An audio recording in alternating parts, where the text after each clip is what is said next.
What I want to show you this time is the loose way that we can work on the background more. These lovely plants and flowers here and large leaves. Of course we're doing the figure as well, showing you just how building up one shape to another can quite quickly give you a very complicated picture, or it would appear to be very complicated, rather than having to worry about all of these little individual shapes, that we can just put one colour in the right positions and like a jigsaw it will just appear without having to panic or worry or plan too much ahead.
Well, as you can see, that was treated very, very loosely, and yet we can still see the leaf forms in it.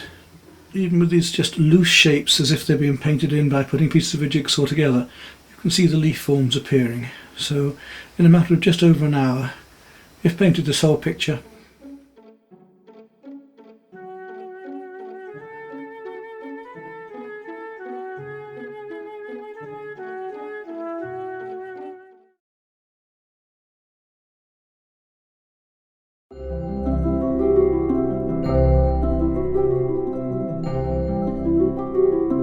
Okay, straight on from the one of Liz with the profile closer up, and now we're going to go a little bit further away. Same sort of scene with the light shining through from the background, but this time with the flowers and a bit more gardenscape around it. And we're still going to treat it fairly loosely, build up very loosely, work onto her, and then come around with the flowers a bit more tightly here, leaving it a little more of a vignette around the outside. So once again, we want to start with just building up a basic background, and to do that I'm going to go back into the same sort of colours again, yellow ochre and a little bit of white and a little bit of cerulean blue to give my basic green first of all.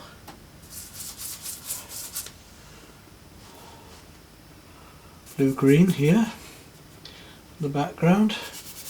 Taps on my brush there just to get it to soak in a bit. Coming around her profile here fairly quickly. If you know me, I work very rapidly. I try to work in the same sort of way as I would work if I was actually working out on plein air in the wild.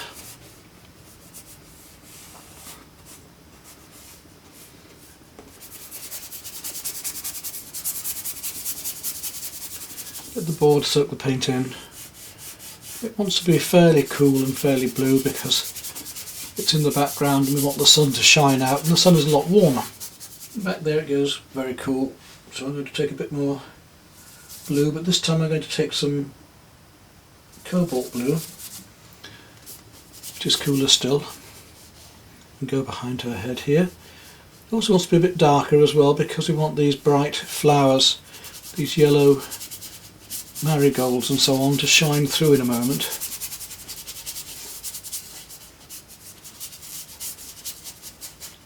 And we'll just feather, this is feathering now, little strokes with the brush, just feather those colours back in again here.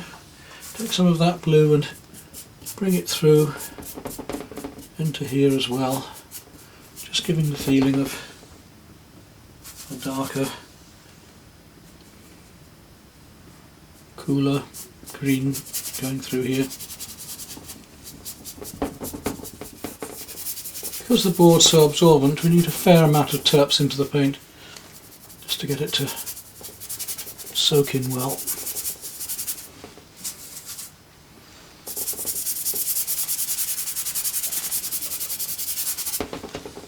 Here we've got a much deeper green, so I'm going to take the ultramarine and a little touch of the yellow ochre and give myself a slightly soft but warmer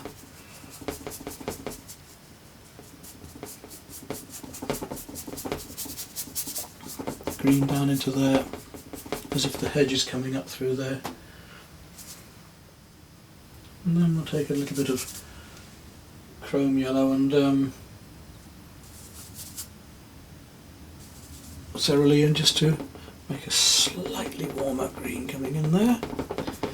Up here there's a very warm, or much warmer, a little bit of Indian red and ochre shed, which has had a bit of green into it as well, so I'm going to come back into there with some green in a moment and bring some of that warmth through into there.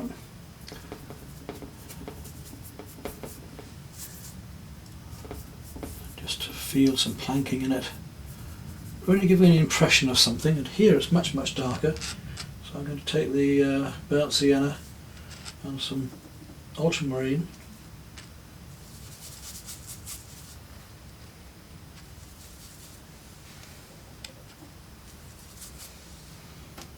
and just find the edge of that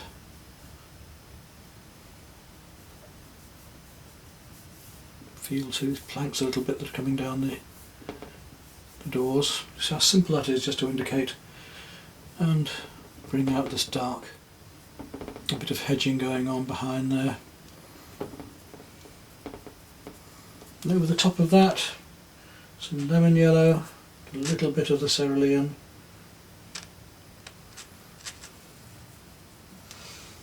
Just to have a little bit of soft light catching over the leaves. I might put a bit darker back into there in a moment as well, but gradually see. Let's just find the edge of these, bring in the colour that's around it. I want it lovely and soft. Soft light, background light. A little bit of blue to come into here perhaps, a little bit of the cerulean and the white. Just an indication of these blue-greens. Maybe even a little touch of pink. Not much, just a sort of bluey pink, grey. These ageing bits of door panel. There we are. Last evening light reflecting on the leaves there. Taking that same colour and going up and around her head here, there's a pinky bluey grey going on there. Let's just feel that a moment. And some of that dark colour we made earlier with the burnt sienna and the ultramarine is coming down a bit darker into here. And making a slight composition of a curve there as the lawn comes around.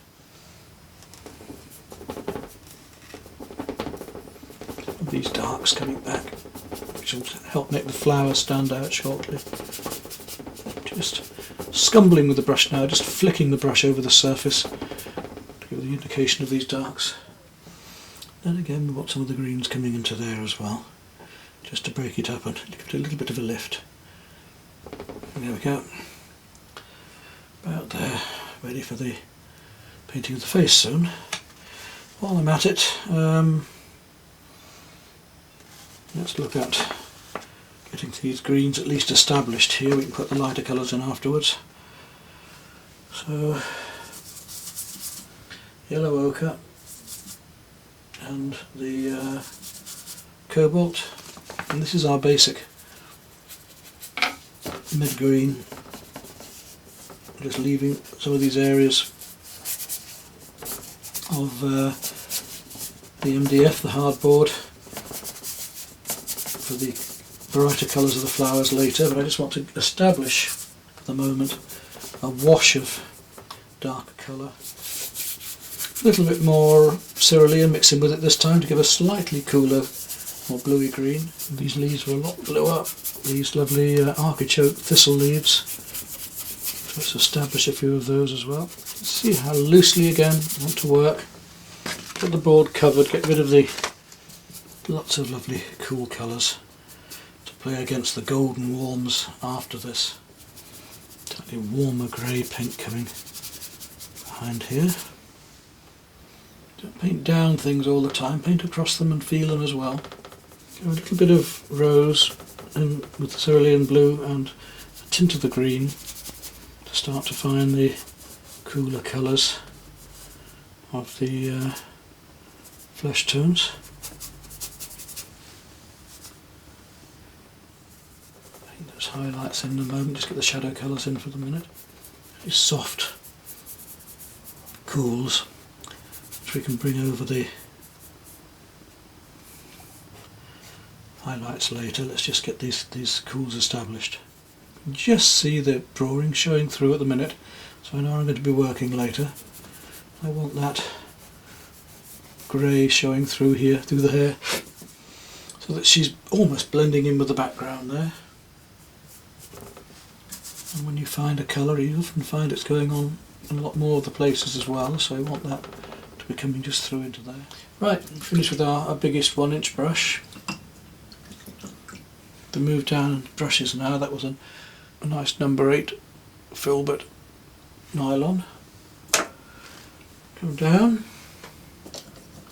I think now we'll go to a a flat and a nylon number 4. Start establishing some of these other colours on her body. I take a little bit of the chrome yellow and touch a little touch of rose into that, just to start to find the light areas. The back of the hand could be a little lighter still yet, but we'll just establish these first. I have to come back in with a bit of dark in a moment and just bring that back a bit. I think it wants to be a little bit pinker, but also a little bit of warmth going on her shoulder just here, just to catch the light. And it's very, very light back here, catching sunlight as the hair's been just caught up in some of the plant as she's come down to pick the flowers. So you see we're just starting to feel the lights and darks. Now a little touch of cooler, a little touch of mauve into that, and we'll start to bring that warmer colour across her arm.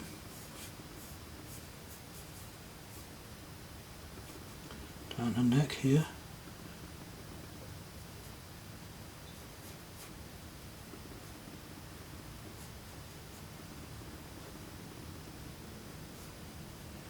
Onto her cheek, chin. Very soft light then, reflected colours. A bit of reflected warmth underneath her arm as well. Just feel the muscle structure of the arm.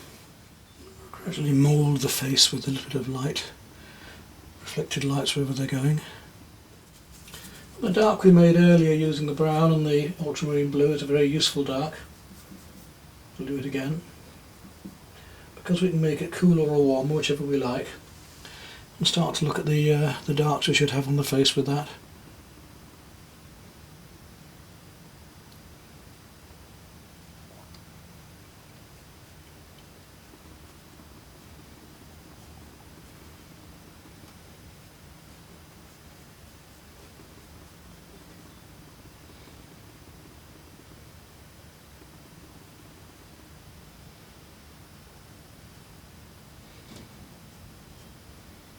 Those earrings again that we did earlier. Little swirly bits of hair. Don't want them too far ahead. Just indicate her eyes a bit. Again.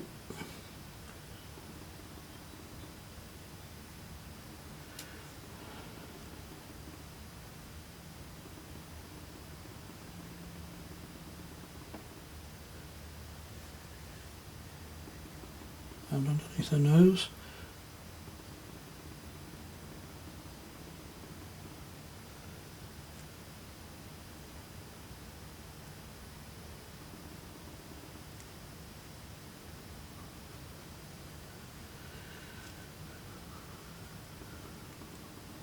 And her mouth.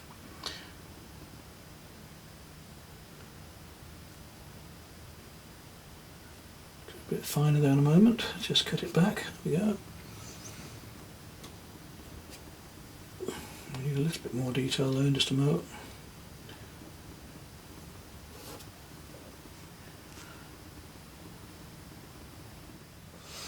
And it's all being done by giving the impression of something rather than actually painting in detail.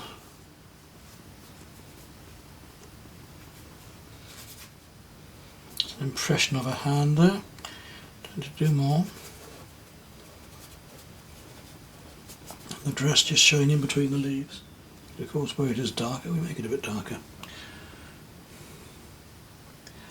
Now we almost have the figure in as much detail as we need. Of course, there are other darks going on around here as well, which I want to put in. And there we are. Pull away there now, look.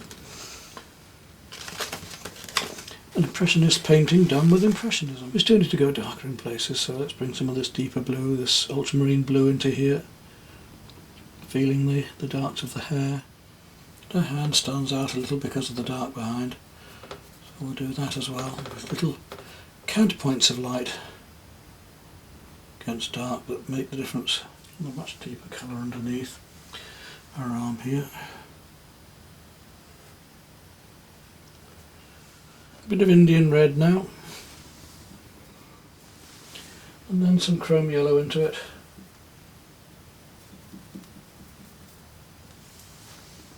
It just deadens it a bit but gives it a more golden. We're going to go much lighter than that in just a moment, but not quite yet.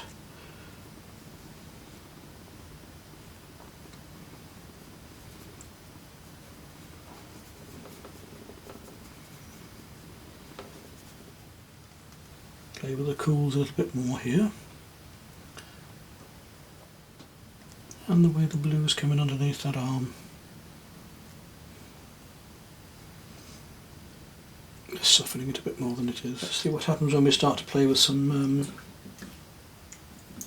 cadmium orange and white. I think it should be rather fun the way this thing suddenly comes to life now. There, you see, they're much warmer. This is cadmium orange and white then. I'm going to need a lemon yellow and white yet. We're not finished by any means. Just catching over her arm a little bit here. And at the back there. These lovely light areas of sunlight gleaming through suddenly here.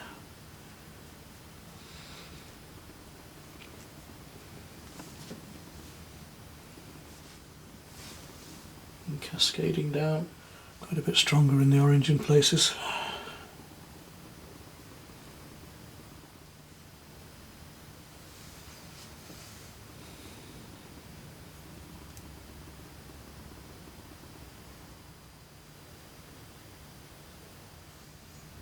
Now let's see what happens when we use some cooler yellow, the lemon yellow with white. That's just how different the effects of light will be here. Look how much cooler it is.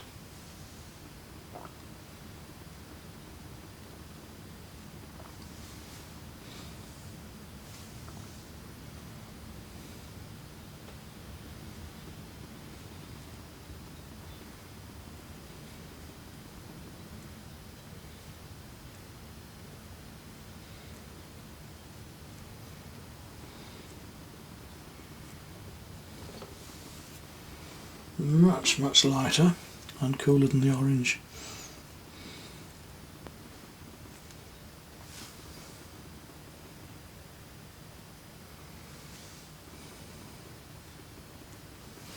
We really do need that yellow in there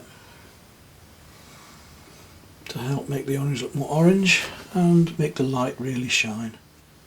I'm going to paint a little hair in, that's the point. What I'm trying to show you is that we're indicating, we're giving an impression, we don't have to do everything in great detail. Now we'll go to a proper green. We'll take a bright green,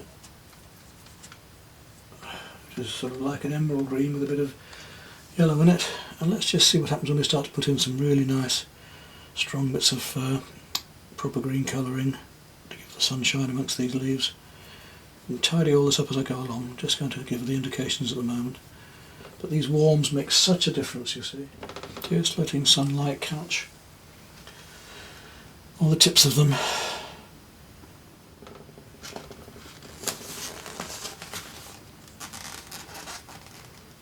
Slightly duller green shadows of some of these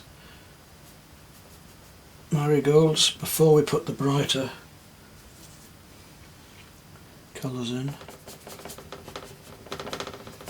Let's lose these bits of hardboard just showing still.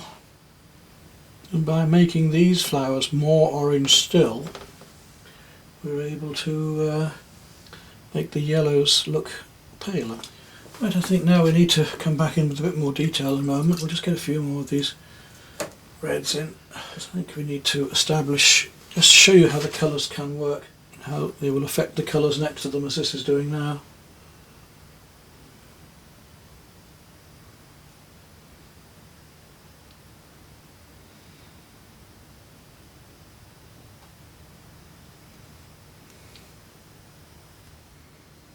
I'm going to lay in some rose into this face, which I think will help to bring out the feeling of light, reflected light coming on in and around and behind. Now let's take some of that red and just look what's happening in and around the back of the head here to make that even warmer.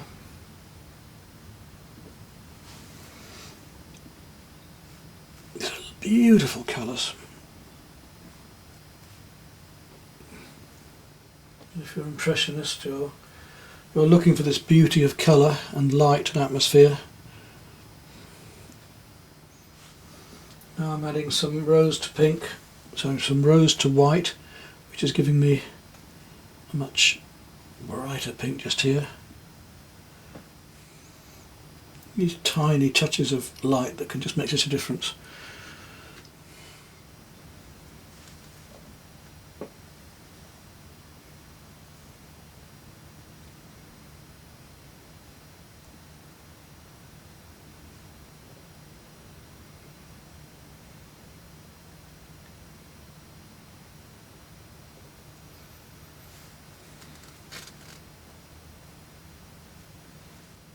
So a little bit of chrome and white now, and the difference again in these yellows, totally different again.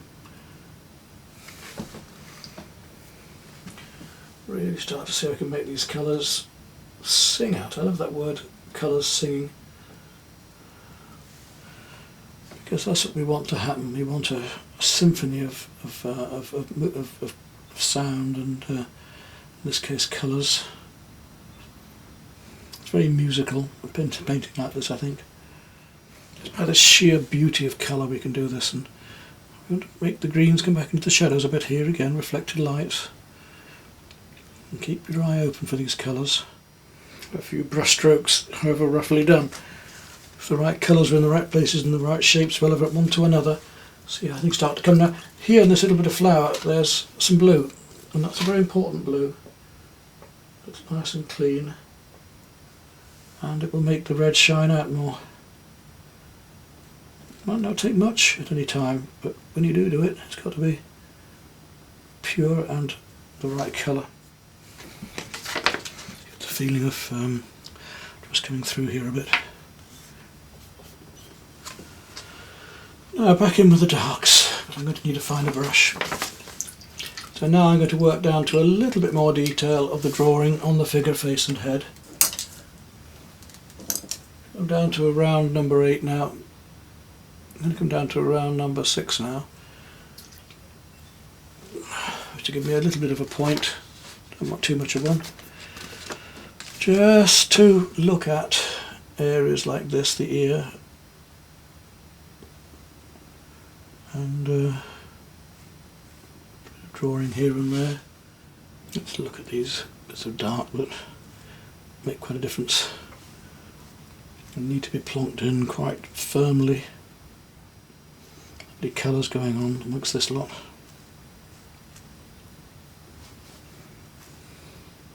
Coming down to the deep, very deep blues down here, some Prussian blue.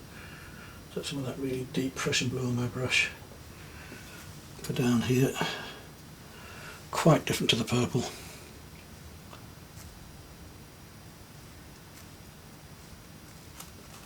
And some of those darks happening in back here to also aid the lights. Just little strokes, but putting these spots in the right places, that's what's so important.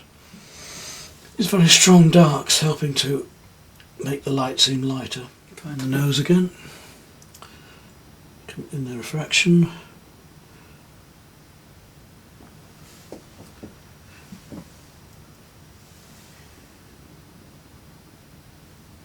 Same here. And just where the nostrils are, up inside there a little more. Don't want to do too much there, lose the shape. Here we have, so come back and soften things a bit. I've got to find the drawing again, but hopefully I'm bringing back again now.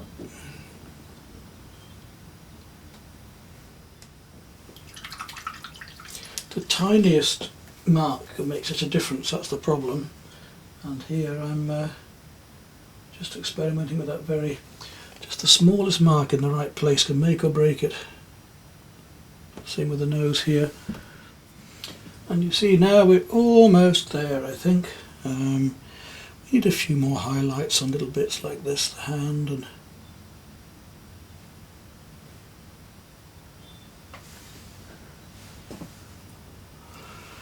just to make the fingers work a bit better.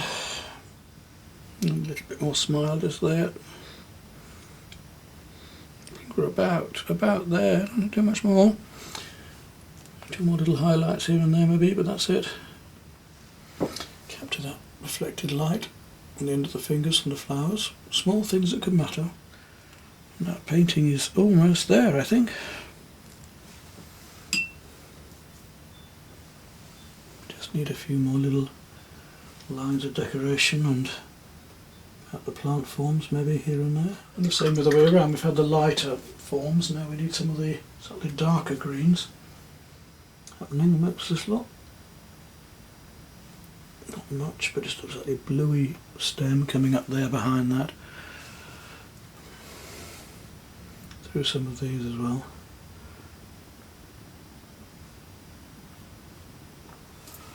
Give the feeling of these plant forms. Rather lovely behind here. Same here, a few little lines. Not a lot, but just a few. A few slightly warmer greens just going on here in the foreground. Just to bring it forward a bit.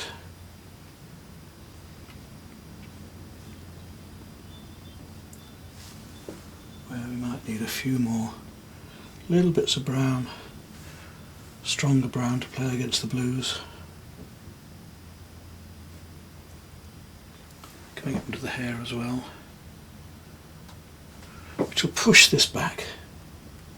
Just give it that bit more. And there we are, then I think we've about done there. Just hit the greens a fraction. That plant comes over there. There we go.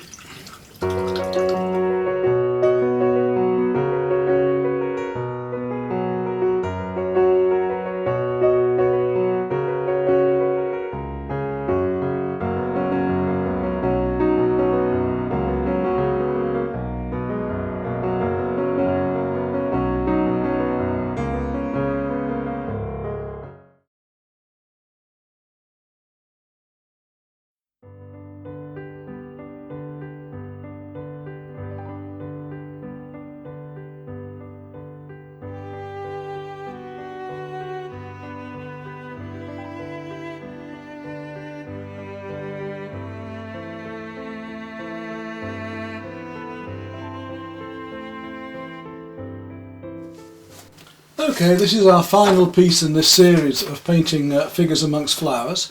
This one this time. Again, a last one of Liz. We've done 3 others, a larger painting, but this time I want to show you how to simplify these sorts of shapes, how we can make the different background lights, the effects of light with all these different greens, warms and cools. First, just working up them as block shapes and edges one to another and blending one into another, and then putting on the light flowers and all the bright colours afterwards. We'll just leave some of the basic areas and put in some colour underneath as an undertone, but what I want to do is just show you how simply we can make such a complicated picture by doing the block shapes one into another and get an effect of light, and then of course the lady into that.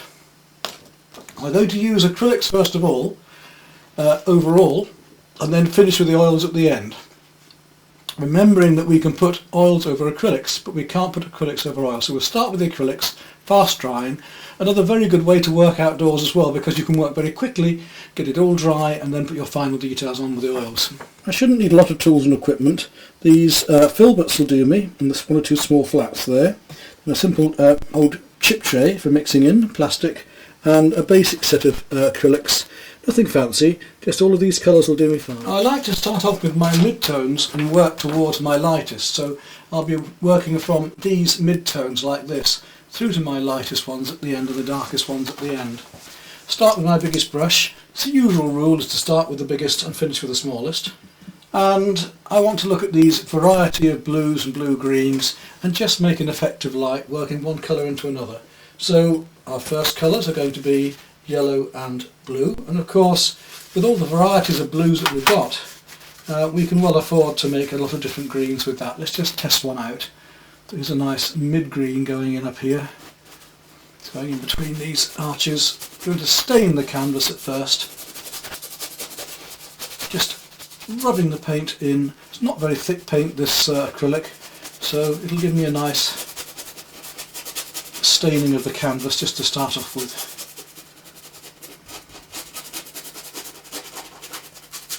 Just to get the lovely effect of light.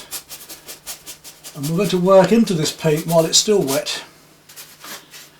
Acrylics dry very quickly, so I want to work very quickly as well before this paint has a chance to dry off, just to get the effects of light. Take a blue into that green.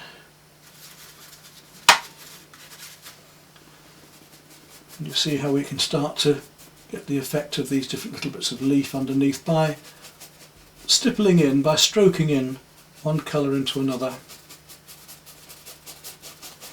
I'm going to leave some little bits of white here and there just to remind myself of where the drawing is for some of the objects. Otherwise I'll be lost later. I'll just paint over my drawing and that would be a bit silly. No point in that. Same here.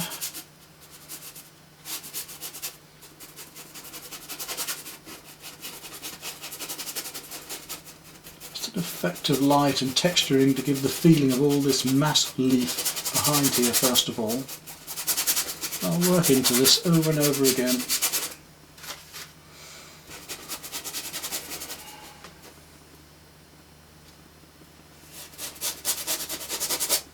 And as the colour changes, so I add different blues to get different effects of light. Leave some of these flower shapes behind just so that I know where my drawing is for those. Let's get these lovely effects of the different shadows of the greens going on behind.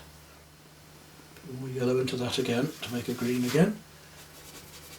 But a variety of different greens, as you can see. Just scumble all that in because I've got a lot of yellow to be left in there. But give me a background colour. So I'm showing you simple ways to paint complicated scenes. At least that's what I'm trying to do.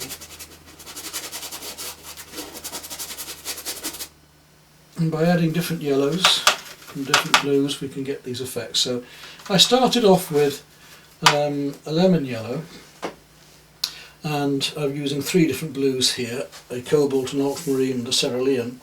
Now I'm just mixing a little bit of yellow ochre, which is much warmer, with the one of those blues, with the cerulean in fact, to give me a much warmer shadow, bluey green shadow. I don't need much water with the paint because the paint's fairly thin anyway. Now for those of you who know the classical terms, you know of chiaroscuro, which is light and dark, which Rembrandt used a lot. Well, we're going to be using a little bit of it in here, where we have the very light edges against the dark edges and the sunlight reflecting. Just giving an impression of shapes and objects and a feeling of things going on behind. We're not going to paint exactly at this stage, we're just putting in this effect of light.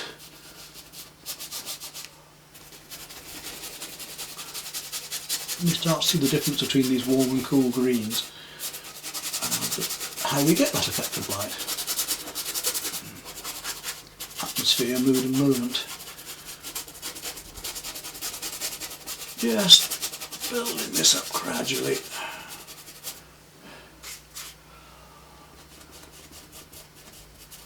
Put one colour into another and over another to give this illusion of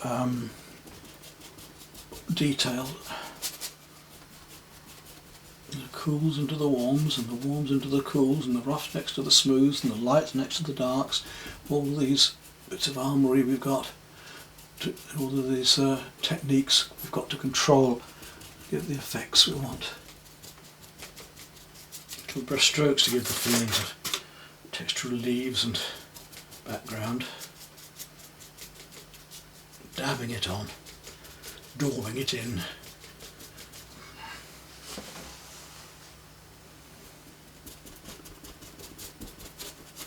Building it up layer over layer, because these acrylics are cheaper acrylics, so they're fairly transparent, which means I can build up one layer over another. All the bright colours, I keep saying it, but all the bright colours are going on later. I haven't got to worry yet. This is just some underpainting, an effect of light. It's building up from the mid-tones, gradually getting darker and darker. And some lovely colours happening in here. I'll just find this light.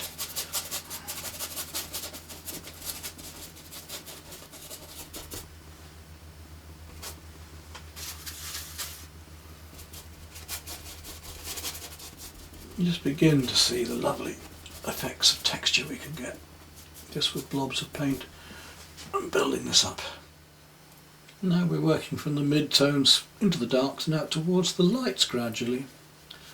Starting to put in some of these lighter yellows here, the highlights of the sunlight catching the leaf behind. Not painting any detail, just giving an illusion of it. These are still fairly cool greens that I'm putting on at the moment. You see the depth that just is starting to come now into this painting, even before we paint any detail of the figure.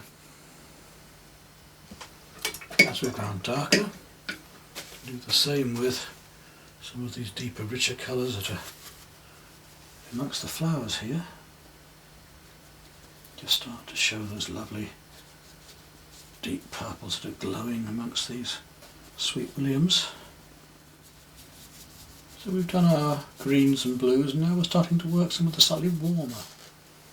Now, while I have colours on my brush that can do with going into here, let's start to paint in some of the underpainting of the figure and the dress.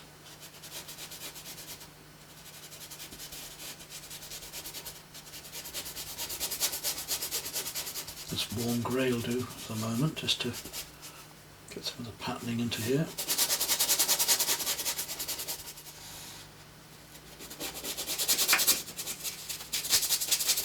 I'm not going to start painting lots of detail on. All I want at the moment is to get rid of this white canvas and find the tones to get this effect of light.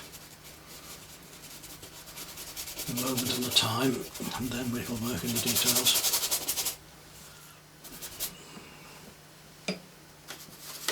Let's get some sort of flesh tone onto there just to get rid of that white.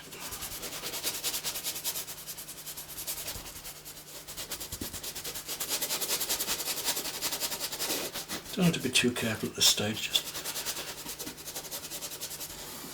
blocking in to get rid of the white canvas really. To tidy this drawing up a bit later, it's important. But for the moment, just get the flesh tones into here.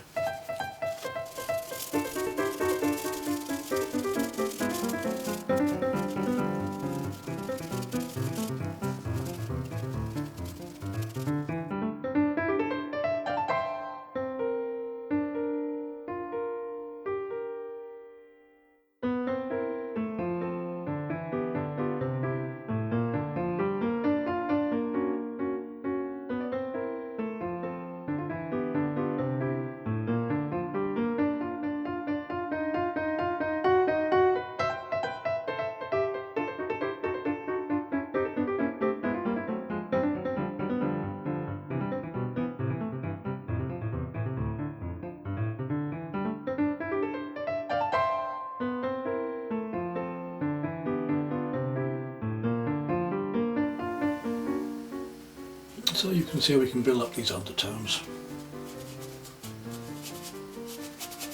The underpainting to it.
Well, I think I've done enough with the basic underpainting now, so we leave the acrylics at this stage to go onto it with oils later.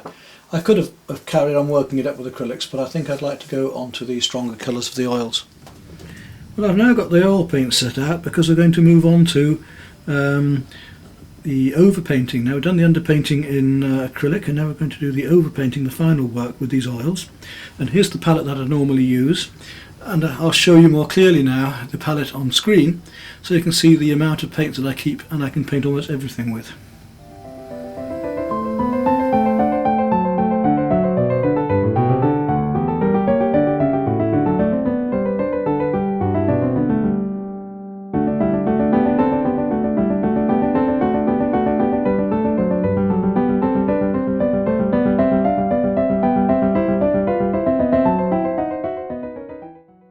Quite often when we come back to a painting, having been away for a while, we can see things that are wrong, and immediately I can see a problem here with the drawing of the face. So I want to set that up straight away. Take a small brush and just get my oils going. The nose needs lengthening out a little bit, and it wants to be a little bit higher and more coming out just a fraction as well. So I'm going to take a little bit of yellow ochre and white for the moment, and tiniest touch of rose, just to find once again where this should be here, and I think we should be out there somewhere actually. That head, the hair should be a little bit higher here. Let's get that right. Perhaps out there, with the light shining on it, coming down and round into there. Little tiny touch of taps onto my brush just to get it fluid again. So we're finding that light area there.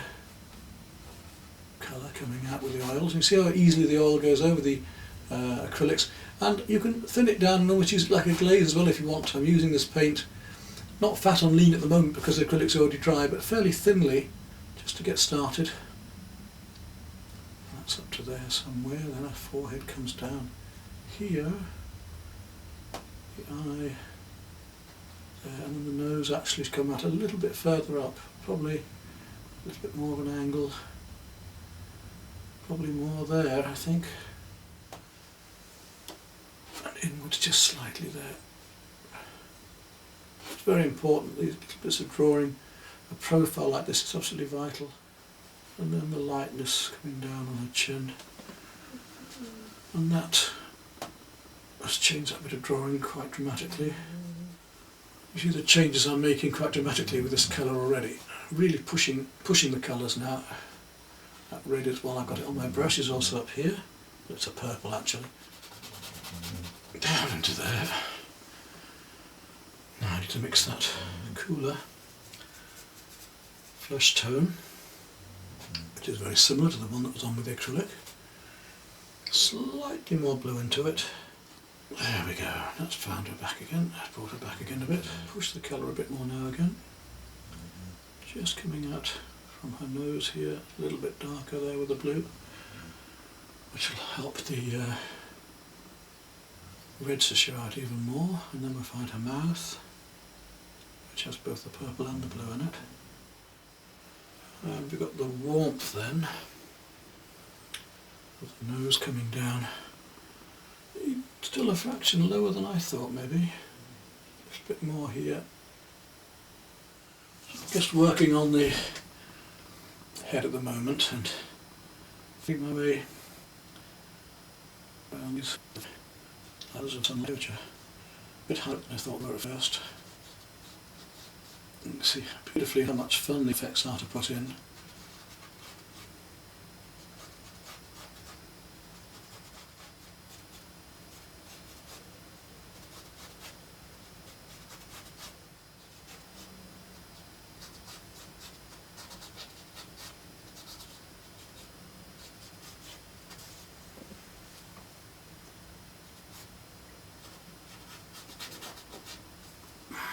Play one colour against another. Some lovely pure yellows and golds going on out here in a minute because of these flowers as well, which will help because the whole thing will then link and make more sense.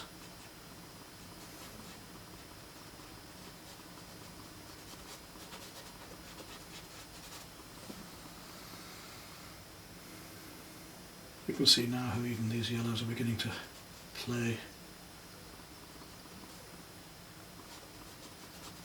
against the colours I've already got. Take some cobalt blue now, back into the head with some of that.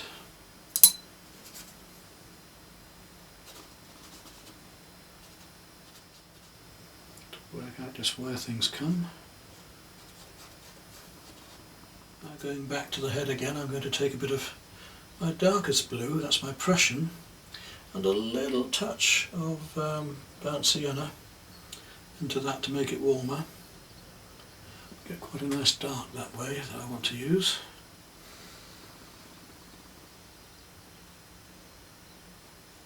And there.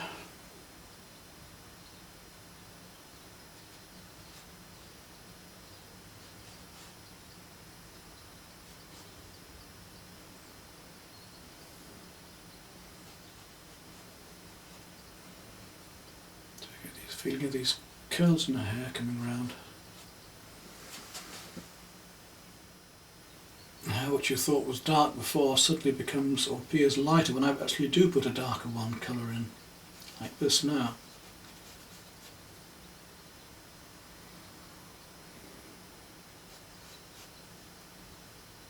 Makes that makes the other tone seem quite a lot lighter, doesn't it?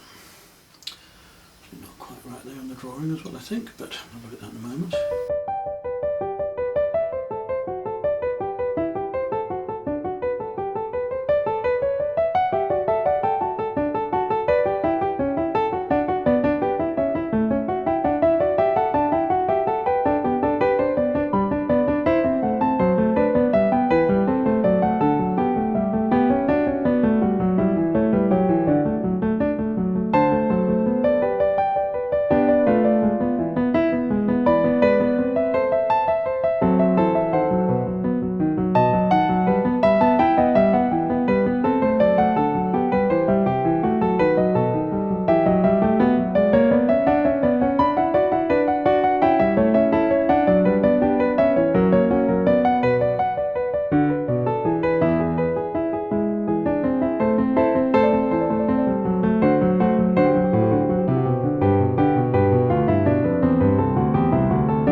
stage into the painting, you can see I'm adding lemon yellow and some emerald, and it's giving me these beautiful sunlit bright greens, which I can put on at the very end here to give the highlights of the sunlight sparkling across the leaves and flowers.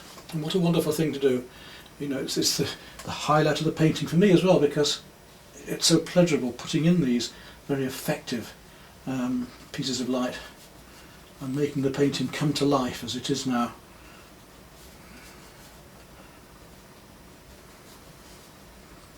Because this gives it the three-dimensional quality, doesn't it, that we've been looking for.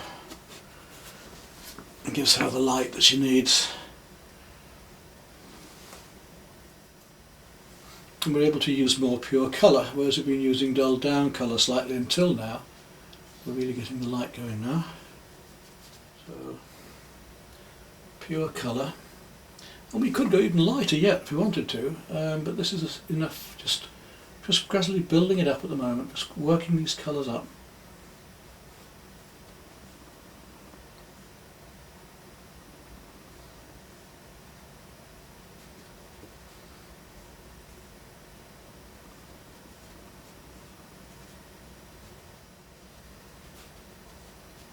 All these lovely bits of sunlight going on behind the scenes.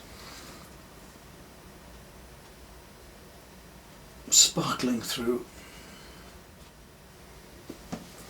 Now take the same colour, the emerald and the lemon yellow, and this time add a little white to really go even lighter and a stage further. See up here, got a tremendous light going on around her face.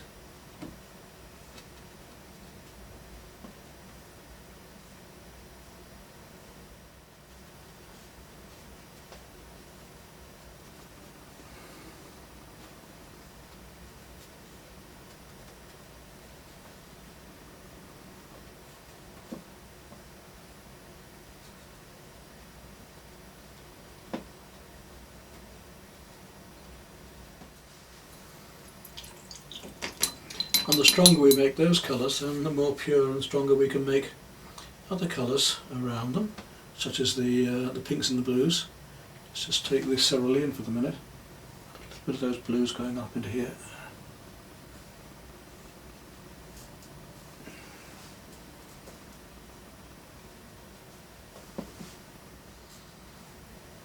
We've got the flowers going on behind here that have quite strong pinks in them. We can really make the colours sing and vibrate now. We're getting into the full orchestra of the tune.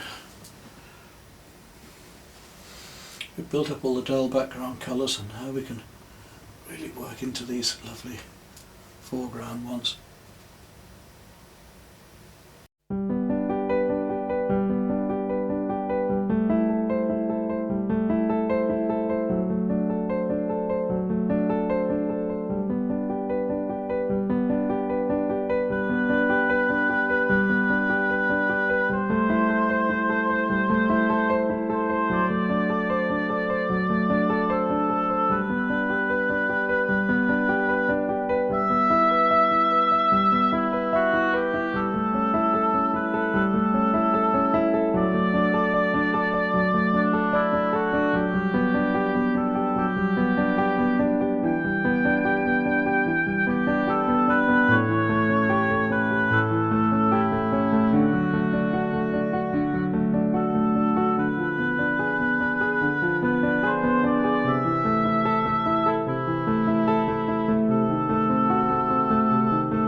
Well, that brings us to the end of this present series of painting figures within flowers. In this last one I've shown you the whole process right the way through, but haven't gone into all of the colours because I've done that in the previous paintings. I do hope that you've enjoyed seeing this loose and lively impressionist way of working, this way of painting like a jigsaw, of building up the background colours and light and atmosphere, and then gradually over the top working the brighter colours up more and more, working from the mid-tones and then outwards into the darks and the lights. This method allows you to work on a complicated subject matter but actually achieve it quite simplistically, just by working up one colour next to another, by keeping all the colours going at once, and gradually, like a jigsaw, they'll all fit together as you see here. You are the one in charge. If you start loose you can finish tight. You can finish as tightly as you want, as detailed as you want. You don't have to finish impressionistically like this. You can finish quite photographically if you wish to.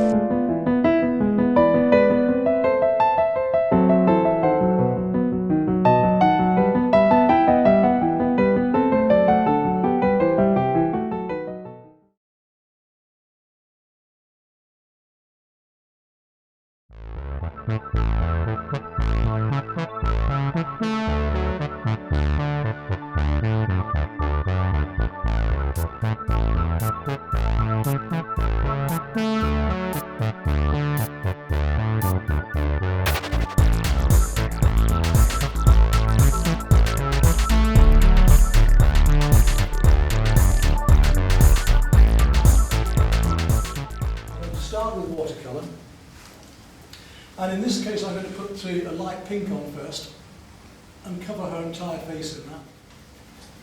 And I can leave it at that because I want things to blend in.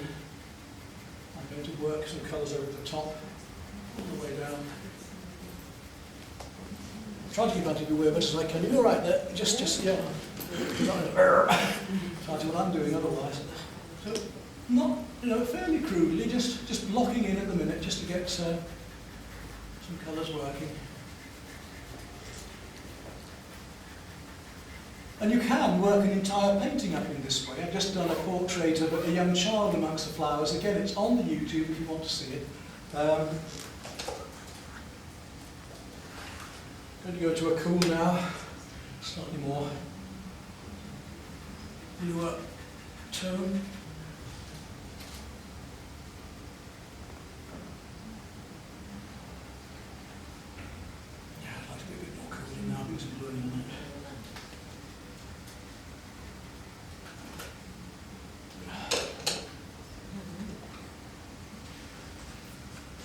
Should do the job.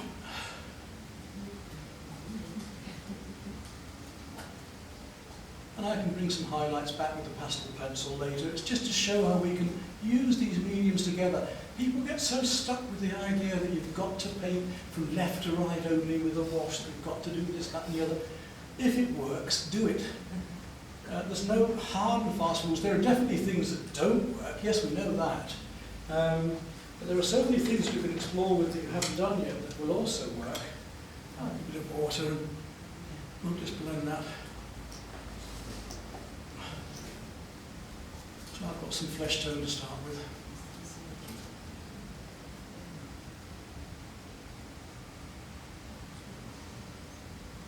And I'll darken that down later on a bit more. Right, now let's have some fun. Let that dry off. And, I'm really going to go nuts now. It's worse than a funeral. All the way down. As I'm working on the vertical, it's not going to be quite so, you're going to have stuff trickling everywhere, but you haven't got to worry about it. And isn't it nice when you can paint where you haven't got to worry? But when I was painting that big figure one for you last time, it was showing you how we could work it up like a jigsaw, how if we put the right colours in the right places. Now, this here, look. I put a bit of pastel, how we can blend that just like the watercolour. I could take it off from there, I can move it to somewhere else. You can use it just like watercolour.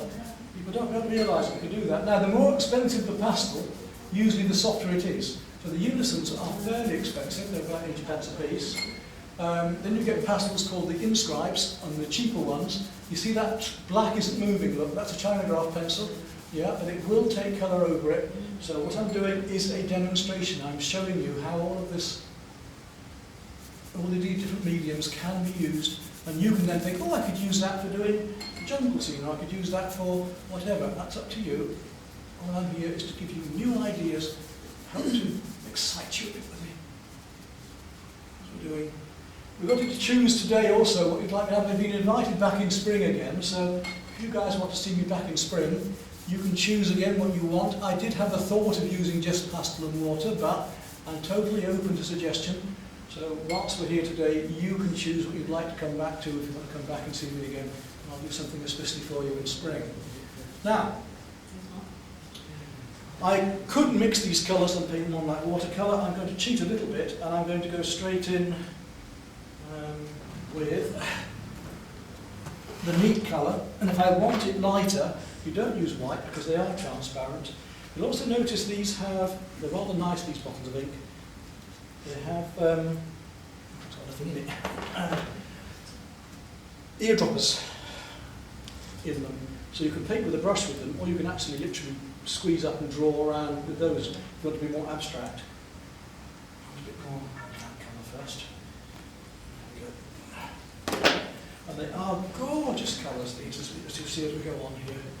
So let's get up into here very, very quickly. And I say, with this wind blowing in here, it's going to dry pretty quickly, so I'm going to have to keep spraying it with the sprayer occasionally. So some of these edges are going dry already. Just dabbing it in, just finding.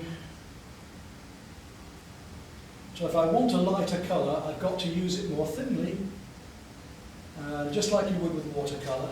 So I'm not going to be mixing in white. They are semi-transparent, but not completely. And as to how wet it is as to how far it will spread.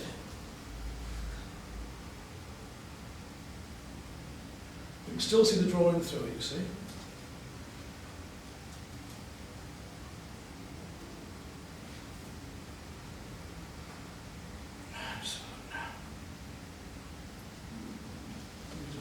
If we want. Different blue into it.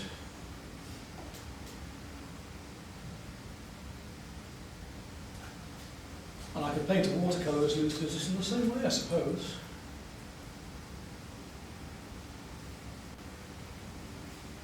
And at a distance, don't go too close in, just a fine spray, and that's all it needs. You can see, look, trickling now even at that.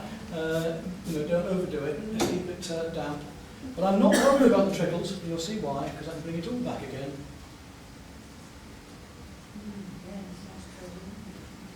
Now some of the stronger blues.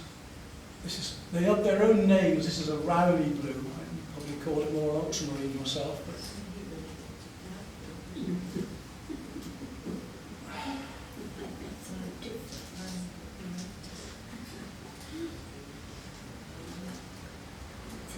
lobbing it in.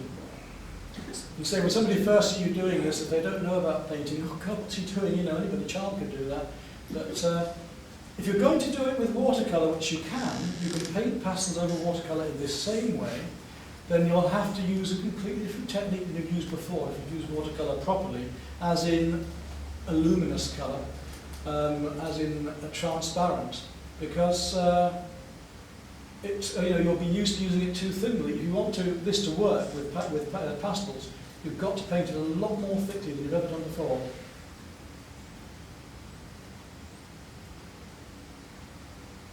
So by all means experiment with your watercolour and pastels. Difficult to put the harder pastels over the top of the softer ones at times as well. The cheaper ones sometimes muddy the surface or even tear the paper slightly, so you've got to be careful about. I keep the cheaper ones, which I haven't got in here today. I'm just going to show you this. It's a brand new box I bought, and I haven't put the new cheaper ones in. But I keep the cheaper ones for the very bright colours for flowers sometimes, which I don't fortunately need today, but the garish pinks and sweetie colours, the really bright one you can't get in the unisons. I mean, there's my standard unison set. Good idea. But if you want those really garish bright colours, they don't do them. So you have to get the cheaper ones for that.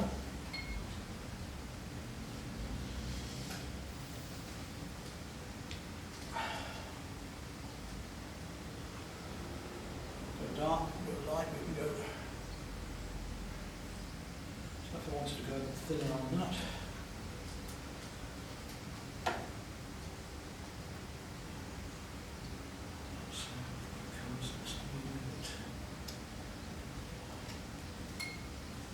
Should have brought some more colours really. I'm trying to make do. This purple is a gorgeous one.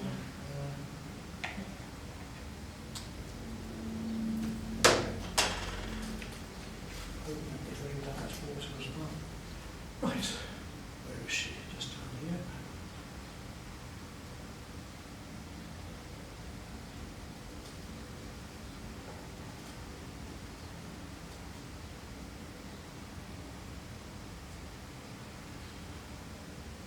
Right.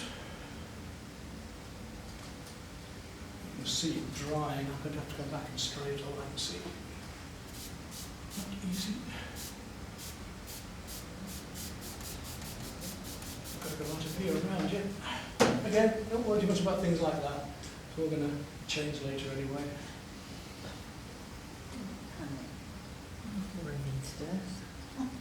But you see the sort of lovely colours and effects. Now, when I have students coming to me and they want to loosen up, want to become loose women or whatever, in their painting, then this is a very good way to start somebody off. And very often we've found that because they haven't felt inhibited, they've been able to loosen up with this way of painting, and before we've even used the pastel, we said, hey, whoa, just have a stop, just have a look. Oh God, look what I've turned out, this lovely abstract painting. And they haven't wanted to go any further. They're quite happy with the lovely abstract work that they've actually turned out. And haven't wanted to use the pastels at all. So, you know, it's worth thinking about.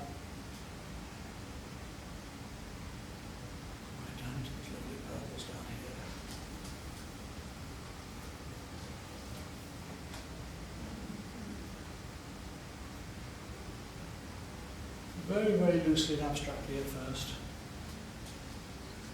What size brush are you using? 12? Here I'm using a half-inch oval mop, which is like Ron Ransom. I find I can do an entire painting with that and a rigger if I want, because you can turn it sideways into a blade and use a thinner marks and everything. That's very, very.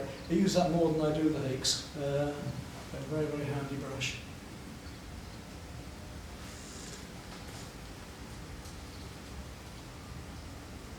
A bit thinner now, just to get some of the lighter areas, light reflecting through.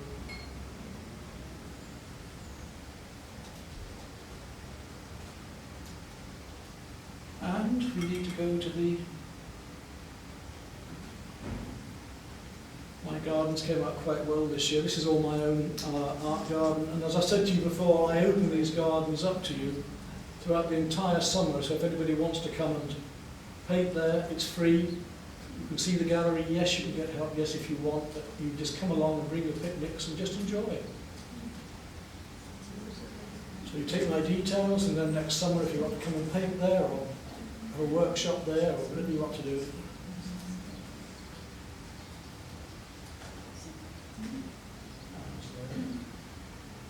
They are slightly opaque, so once it's dry, you can start to paint over them like that.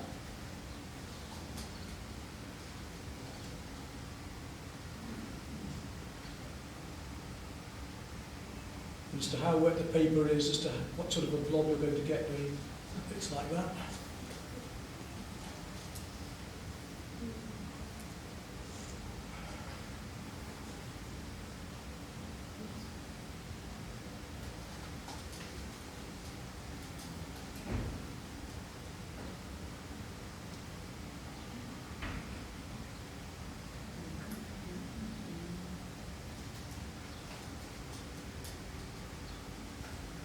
Just putting the right sort of colours in the right places, and the whole thing will actually come together.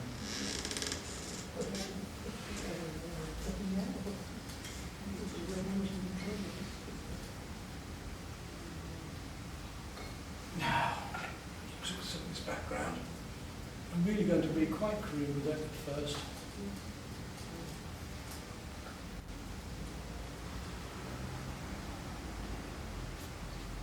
I'm going to have to do most of this in pastel anyway, so.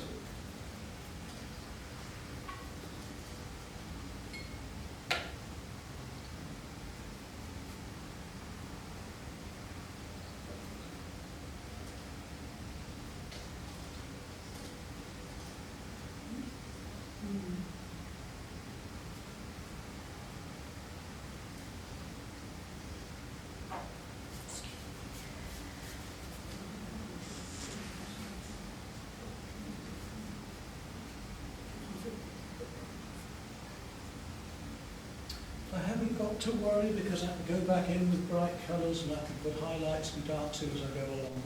Again, just to show you techniques today.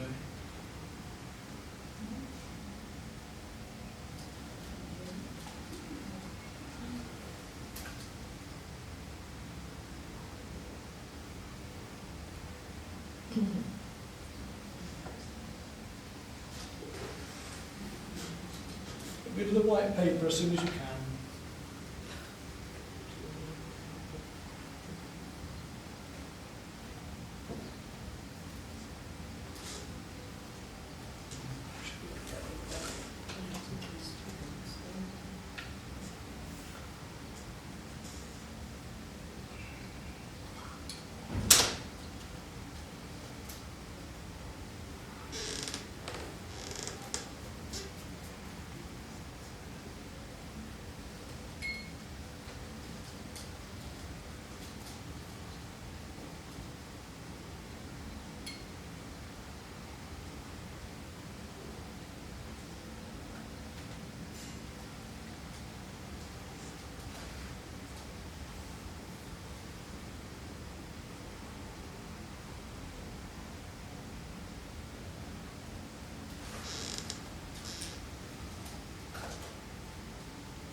Just approximating where leaves and things are, and gradually bring them out later.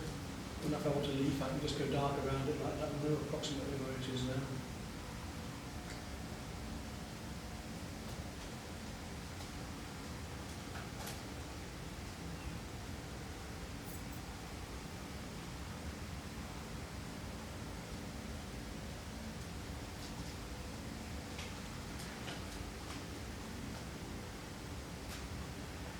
Dry. Let it flood. Let the colours blend together. All I want is an effect of light and vibrance at the moment.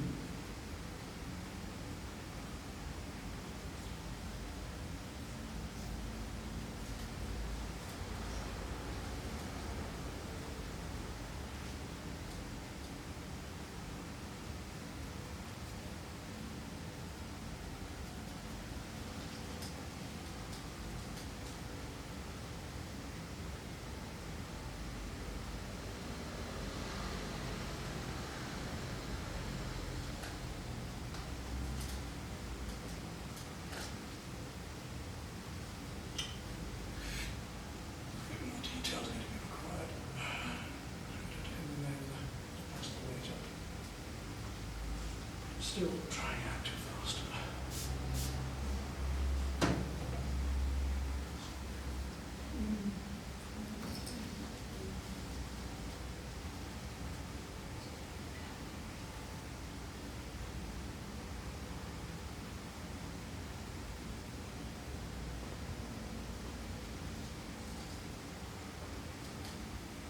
There's an art group in Grimsby that the lady telephoned me and said, could I come and do a demo for their AGM?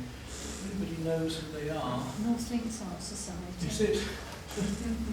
I asked for an email back to confirm and it didn't arrive, and I don't have any details otherwise to come to you. Right. So if you take my sheet of paper from there, if you'd let me have a confirmation, then I can get back to you and everything. I put it in the calendar, there's no trouble, I can do it. And I've got some ideas. Possibly I'm going to link it with a little, so I try to link things together. I was thinking of doing a wee demo of painting figures in Hull, so a little bit of filming I did in Hull. And he wanted street scenes, and there's a rather nice one of all these coloured lights and streamers and things in a tree with figures walking. They thought I might do that. So I know he wanted a watercolour similar to the one I did here before.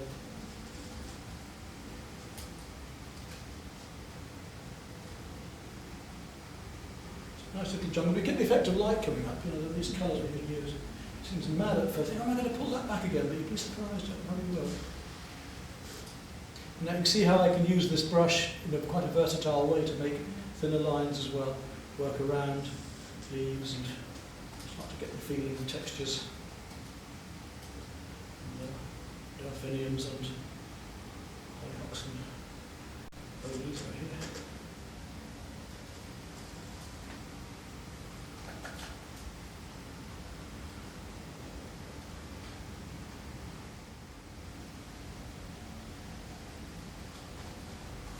Right.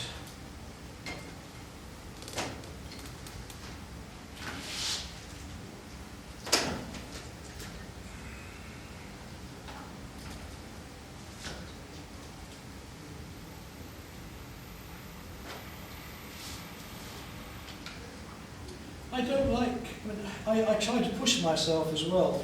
I don't like to come and do something that's always just plain, easy and simple. As I say, I don't practice this sort of thing beforehand. I've done obviously many in this sort of style and way, but I like to explore and experiment as well. And what I'm doing here now is quite new to me. Using the China graph pencil there as well as this is then using watercolours. And it's all taking a risk in the way I'm working. And I'm trying to work it out as I go along.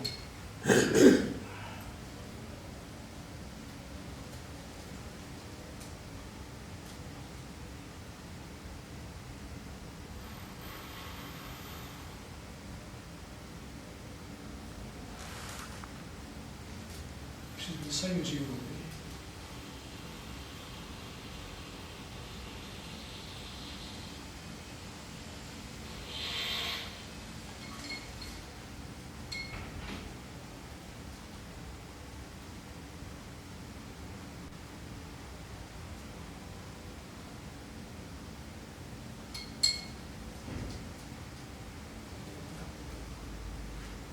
I'm putting on an undercoat, if you like, here, which I'm going to let the pastels go across, shine through.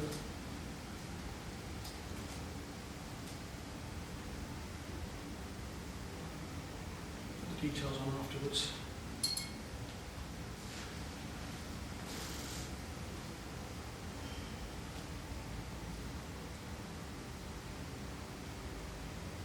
With that watercolour too, so you can use the inks just like watercolours.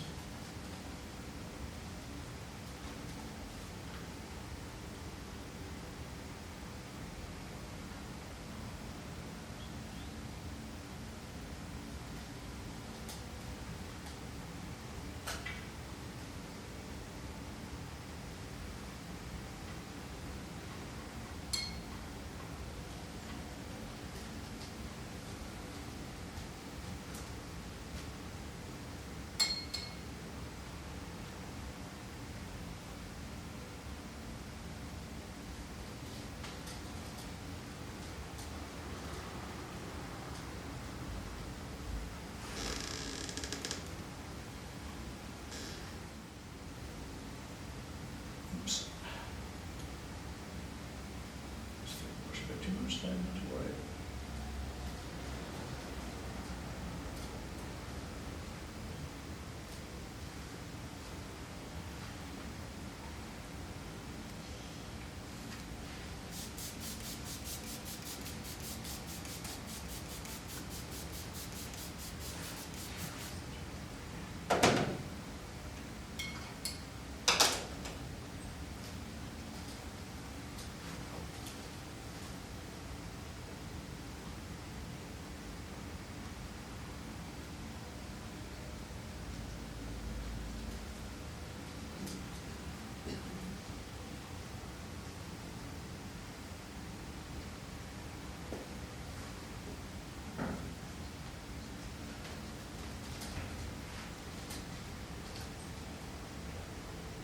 Luscious colours we can get.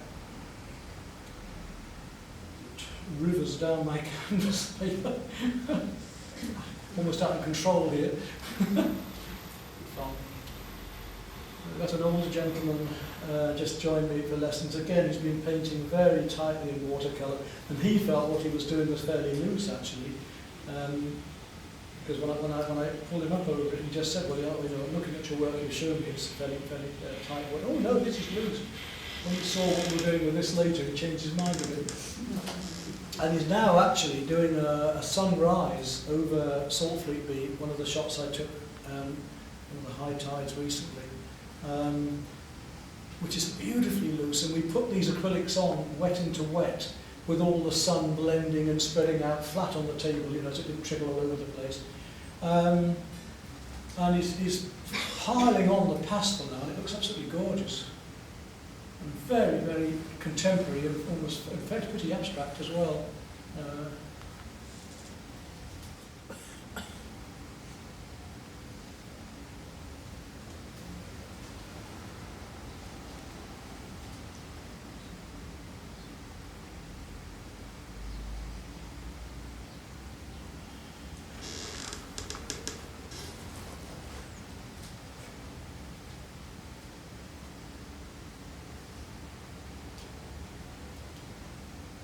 Now you can see why the inks, aren't they absolutely gorgeous? And it's up to you how you use them, but the strength and vibrance you can get from them.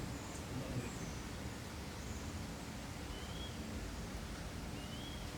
When we start putting the unison pastels on, you'll also see some fine things.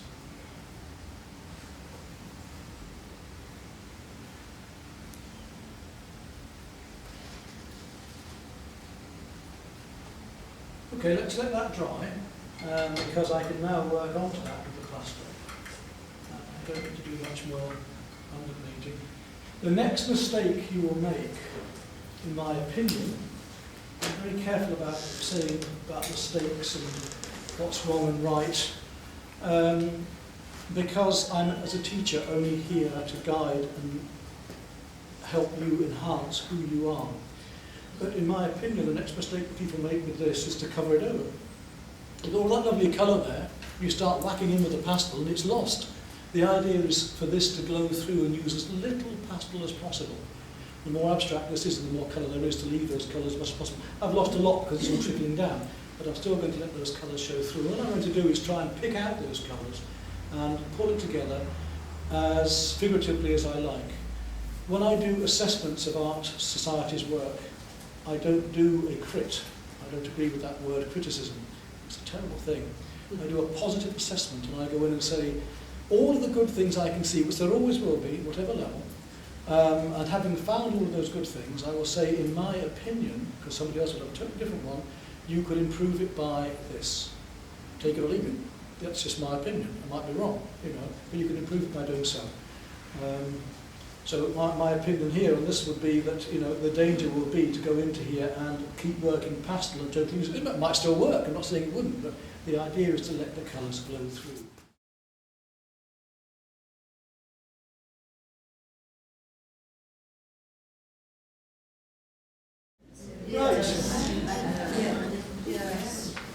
Now, we were talking about the vibrance, and this is where the fun comes in how we can really lay these colours on. So I bought the wrong set really. I bought a brand new set and forgot my cheapy ones amongst them. But if I want to come back into this, start putting in these flowers, you see,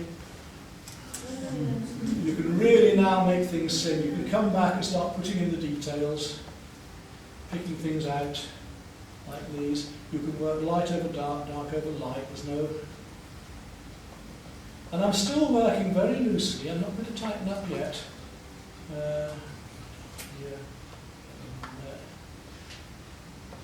And the paper takes it beautifully. You can see it's going on. You haven't got to have these fancy papers. In fact, I think some of the pastel papers are a nuisance because the last thing you want is this orange peel effect, unless you've got actually painting orange peel or something. That gets in the way. And I mean, even the Ombrus pads, I think they're doing them right now, but they did have the paper upside down in them. Students were saying, why is that an horrible effect? I can't, because you've got the paper upside down. It's the smooth side you want, not the orange peel side. It's still got the bite to it. It is not the canvassy texture that gives the bite. It is the actual paper surface like that that's giving you the bite. Can I ask you, Yes. how is the paper standing up? If What I was does- doing that myself, what happened to paper? Is it squashy? Is it damp? Is it? This now Yeah. is just about dried out. It's got a slight dampness to Right. it, so there's slight cockling. Right. Okay, yeah. Yeah. Got a slight cockling, but no, it's now it's fine, and it would be if it was ordinary pastel paper the same. Yeah. So we start to build these. Yeah.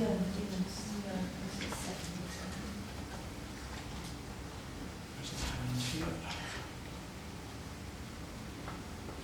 Yeah, keep asking the questions. I don't mind talking whilst I'm working, as long as I just keep going now. But this is why I did this, because I wanted to find a way of painting very vibrantly but loosely like this, and not have to use the oils or acrylics. But I deliberately want the patterns on the dress duller, so I'm going to deliberately then rub it with my finger to bring these patterns down.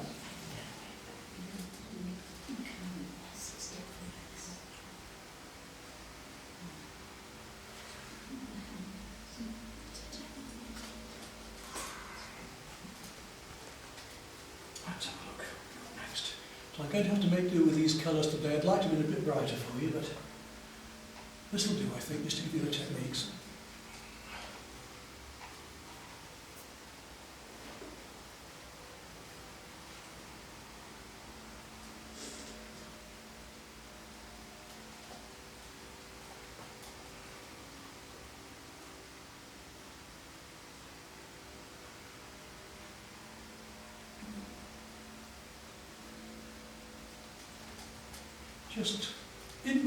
Just indicate shapes and parts, not go into too much detail. I'm working at a funny angle here, so I'm doing my notes that I'm doing.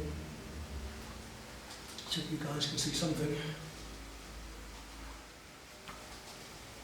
Just indicate them and gradually build up bit by bit all over.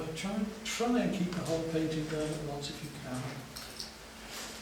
If we work like that, the colours should be correct one to another. If we just finish one particular part, you can find that it's wrong when you go to paint the rest in. So try and keep the whole painting going if you can.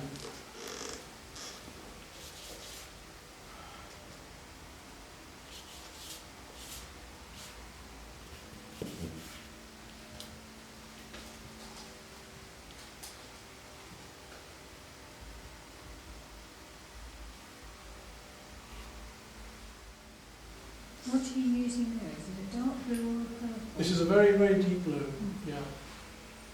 You can come and have a look at these colours later and enjoy seeing what I've got in there.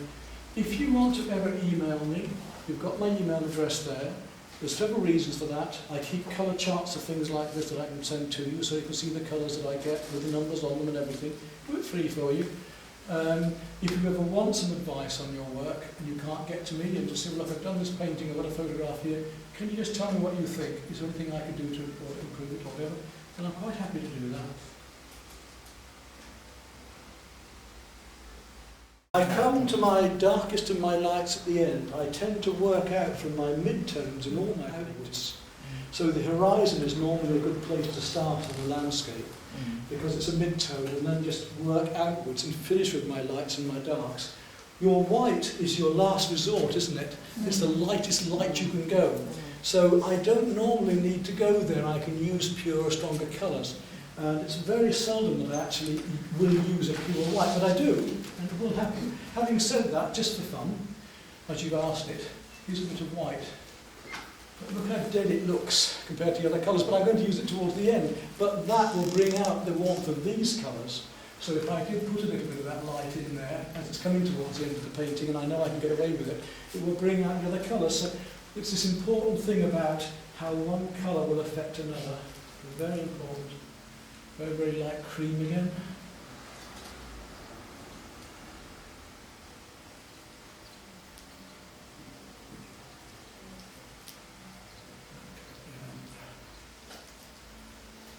Chest. And then I'm just going to go back into that and do a little bit of my warmth. Back into her face here, I think, somewhere.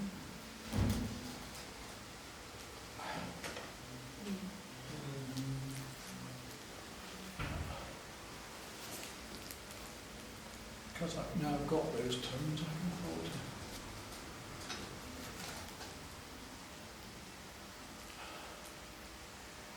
Try and get that vibrancy of light I was after.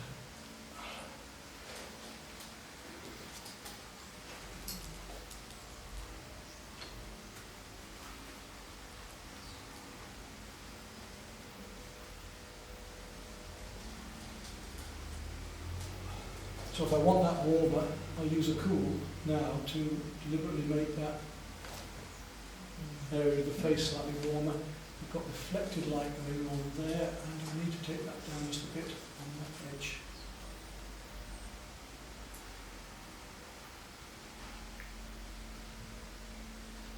This is where the pastel pencils, when I'm doing such fine work as this, I may well turn back to the pastel pencils at the stage like this. And I must say to you, I mean some of you again will know this, but mounting makes such a difference in framing. You know, I judged an exhibition at Driffield once, and I said to them at the end, when I was actually doing the talk about the work, because what I tend to do is make a comments list about every single piece of work, rather than just go round first, second, third, that's it, the rest of you are trash. I think, you know, we all are sensitive about our work. You've all spent time, you've all entered it. And even the kiddies ones, I judge Manly little, the church one there, and I've just done one for Spirit of the Marsh. I made a comment, a positive one, about every single child. And then they appreciated that because those children felt valued. It said something about their work. That's like the positive assessment thing. And one of the points I made was, let me come back and bring a picture framer with me, a friend of mine, and some mounts, and look at your work again, because you've got a lovely exhibition of work, but it's destroyed by bad mounting, cheap frames, and you know, you can't put 1-inch photo frames onto an oil. You need 3 or 4 inch. You can't put bad mounts that don't bring the colours out.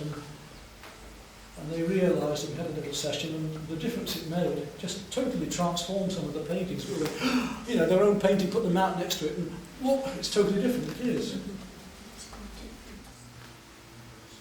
You see, for me, I mean, I'm almost tempted to stop where I am because I quite like the looseness of that. But you go as far as you want. You ought to bring them out with you so that we could see it mounted. Yeah, I've done that before. I have actually, for the last couple of, that watercolour, I had a mount there. This one... I was hoping you were going to bring that one completed along so we could see it today. Which one was that? The watercolour of the cafe scene. She brought it and took it away. One of the ladies afterwards. Didn't you know? No. Yeah, one of you guys, very kindly, yes, wanted it and paid me on the spot, and I didn't get a chance to. She would like to visit once, so...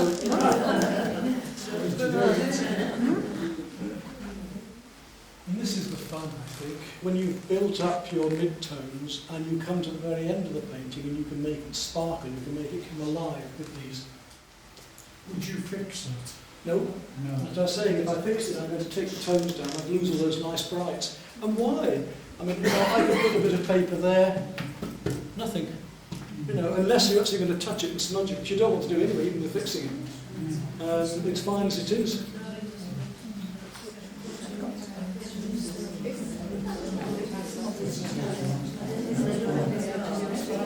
Now the signature is also important.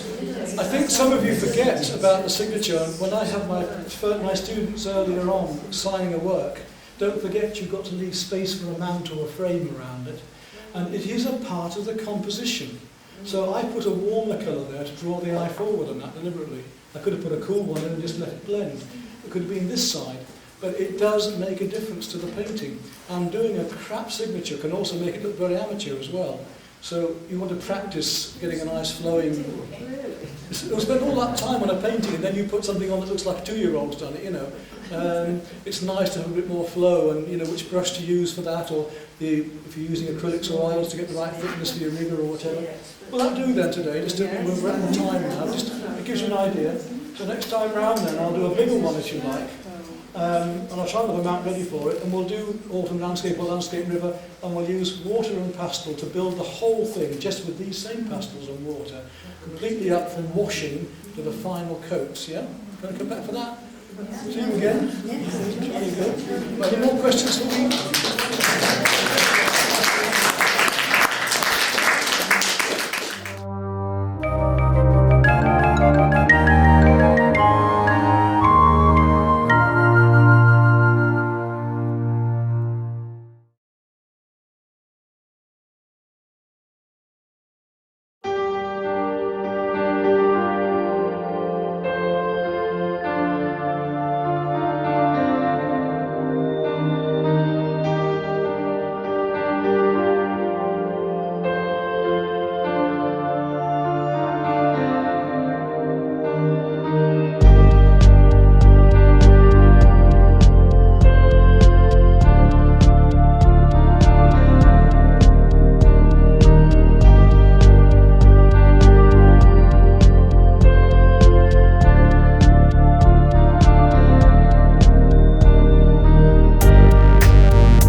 has gone. That's another thing with painting like this, you're having to whip the colours in when you can quickly because the light changes. Right, the grass behind is a fairly warm green, so I'm going to go for a yellow ochre and mix a little bit of cerulean with that, a little bit of white. White is a body colour, so it's a good colour to cover a board like this because it's opaque. I want to go a little bit yellower than that as well, so let's get some yellows. Are you setting up tent behind me? Or? That's better. And a bit more yellow. Gradually find these colours.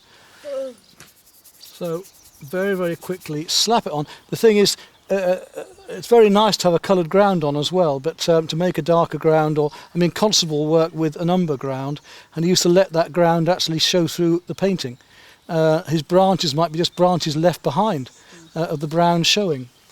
The Impressionists would work very often into liquid white. I quite like a very, very dark ground to work into. But white canvases are a pain in the, because they get in the way. I like to be able to get rid of my white as soon as possible. Here I'm just going to work a ground on, and because one of the nice things about hardboard is it is fairly absorbent, and you see it's soaking in that paint very quickly, so I can get a couple of layers on, and it's not drying completely, but it's becoming paste hard, which makes it quite nice to lay other colours over, so now I can come back onto that. Right, that's established my mid-tone there. We can start to work in these various greens. I'm leaving just the poppy areas, and I know where that blue's coming. It's about there, and I know I'm going to work over there in a moment, so I can afford to leave odd little bits, but no work in between on the rest. So a much warmer green. Come back to that one I made earlier on with the, and start to make these comparative greens. And remember how many blues there are amongst greens. The light's reflecting off these shiny leaves, and the sky is reflecting in quite a lot of these. So we get a lot of turquoises amongst these warm and cool. Just an illusion of it, and it's fairly cool back there. Even though you've got to compare one thing to another, I have to compare that to here, because if I look just at that, I might think the colours are the same as here. But I know logically they have to be cooler back there. So logically I have to go back into here making cooler greens. I don't want to make it too dark back there because I've got a lot of darks going on in the foreground here, but I'm going to go a little bit darker yet. So it's just blobs of paint, but they'll gradually come together. And I'm painting like a jigsaw. I'm putting one colour relevant one to another, gradually in the right places and in the right shapes. Just out of focus and back there in the background. I put in some of these flowers later just for fun. Coming against the darks up here. So it's the jigsaw gradually coming together. It's one colour against another, one shape against another. If you've got any questions you want to ask while I'm doing this about oil painting or the techniques or the colours or the terps or using linseed oil or anything like that, now is your chance. Yep, straight from the tube, no messing about. Remember that you can freeze oil paints as well, so if I've got that many out, I can put cling film over the top, shove it in the freezer for a week or two and still bring it out again and just thaw out again. Yep. There are a lot of tricks I can teach you, but you need to ask me a bit like that, and then it'll pick me up, because I don't know what I've told you. I've so many classes I forget what I tell people, sorry. Sometimes you can freeze acrylics. You don't need to, because you use a wet palette. Stay wet palette. You're best off. So now, Frost and acrylics. I'm very careful not to store my acrylics in the porch in case the frost gets them in the winter time. right, yeah. And also tilt them in the car when you're travelling, and then stay wet palette, because the whole lot just goes to the one corner.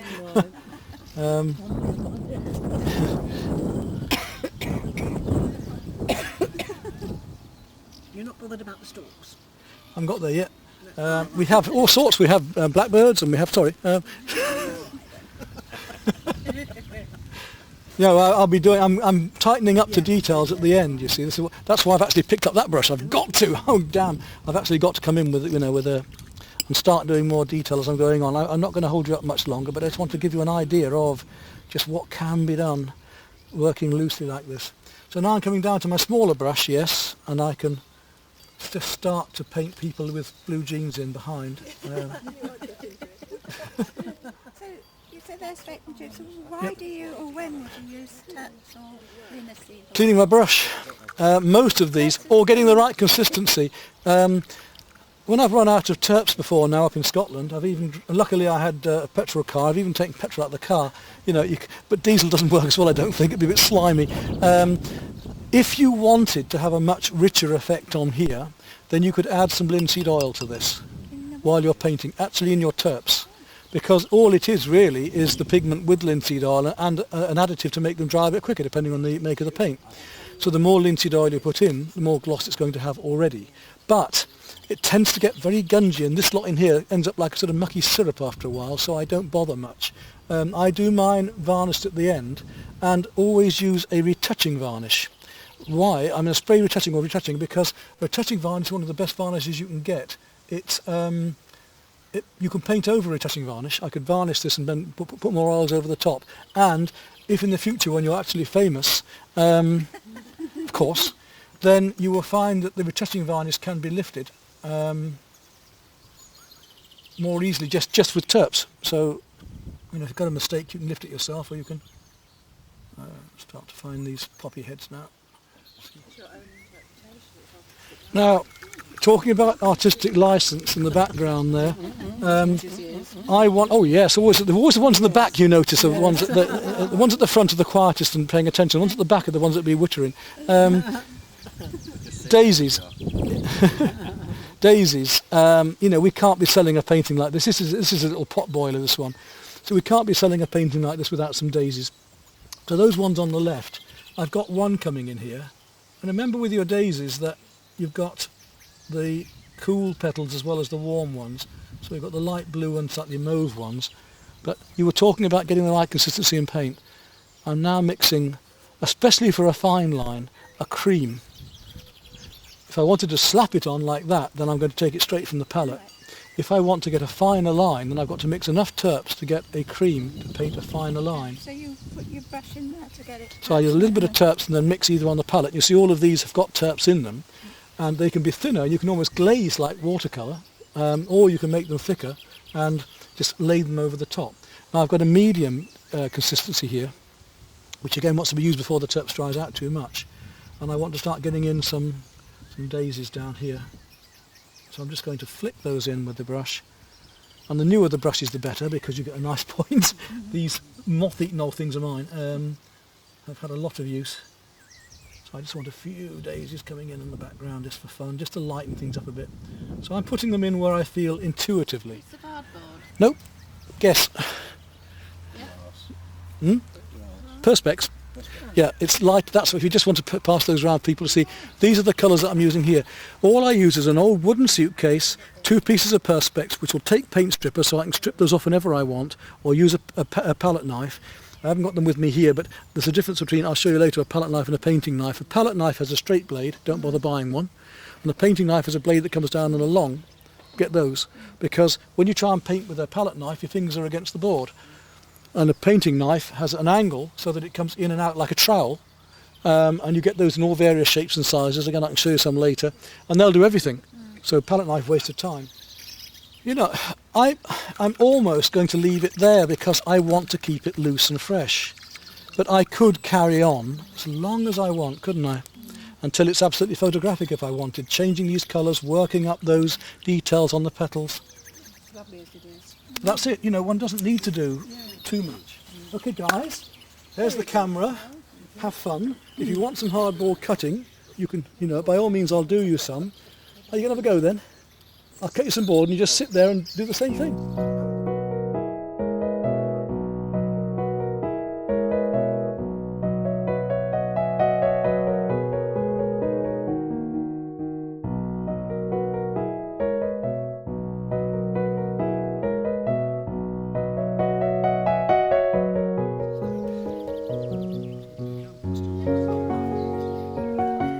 So, water and pastel. Now, watercolour paper, again texture. I'd normally use £140 hot press smooth, something like this. I'm using £140 knot. If I wanted to do a snow scene, then rough or knot's going to be great, isn't it, for the texture? But it's not going to be so good for this, because it's going to give me a texture that I don't need. But this is just to do a demo. Now you can put the pastel on first and wet it, or you can put the water on first and wet it. It doesn't really matter, but it depends what you've really got sinking into here. I'm just going to do a wet into wet. And again, look how this pastel goes into it so beautifully. Again, I'm going to use the same colours as here, and you can paint with it beautifully. Crikey. I should have put the word around in case somebody else wanted to watch this really, because it's something you don't often see being done. But now this means that if I have a big chunky pastel and I want to paint something fine, I can do that with a brush. So I can put my darks in and paint fine with a brush afterwards. And I can come into that whenever I want with those colours and paint in between oil painting, pastel painting, watercolour, because I can come back into that over with lights or darks whenever I want. I can let that dry off now and work over that as an ordinary pastel. But look how fast I can cover the paper, you see, that's the point, isn't it? Get in there and enjoy. Let's have a look. It's good, just totally, I mean, when you see me doing acrylic ink like this, it'll be just a total mix of wet into wet, almost kiddie abstract painting. But as I gradually work into that, I'll pull it out.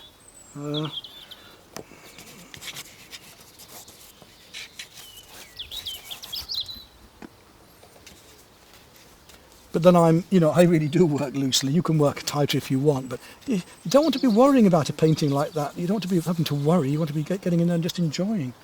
And because actually the paper's given me quite a nice granulated effect, isn't it? Which is quite fun actually. Just approximating at first. Get these colours on and get the white paper covered.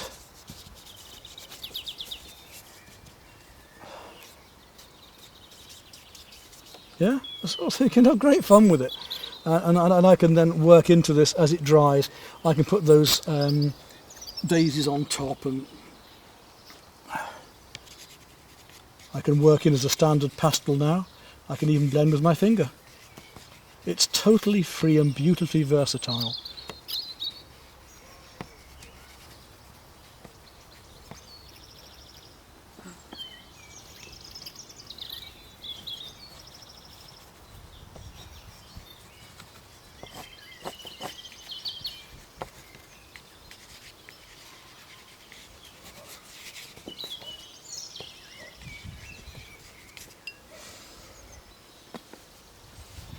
And I might go away now and let it drop a bit. Yeah, really go for it and just enjoy. But you can see the versatility of using the two ways. There's nothing to say that I can't use water into here if I want to. And I can even take and paint with that. So that's what you're here for. And these are things that I've had to develop as an artist because I've wanted certain effects. So the acrylic inks and pastel I developed because I wanted really strong, bright, vibrant colours with wet into wet that I couldn't get with the oils. And you can put acrylic inks onto canvases as well and let them all blend out brightly and then paint your acrylics or your oils over that. So all of these things can interact. In the same way as I could use gold leafing into that and use China Graph pencil into it and even put acrylics over, don't be afraid to mix media and just enjoy yourselves. Now it's starting to dry, so I'm getting standard pastel techniques now.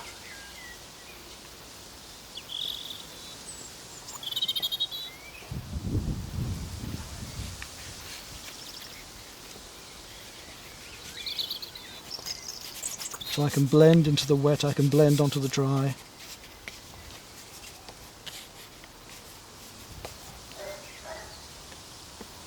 Back to my blue again. And as it gets drier, so I can put purer colour over the top to get these reflections of the lights.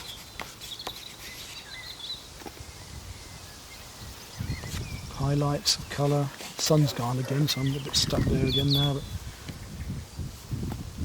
I can come back with the orange. I can go stronger. You can cut in. The pastels, when they are wet, obviously are darker and they will dry lighter. So you've got to bear that in mind. It's like watercolour, whereas watercolour goes about a shade paler. So don't panic when you see it so dark. What can I do with that? You can work into this later, lighter. I can either blend that or I can come in as ordinary pastel now using the textures.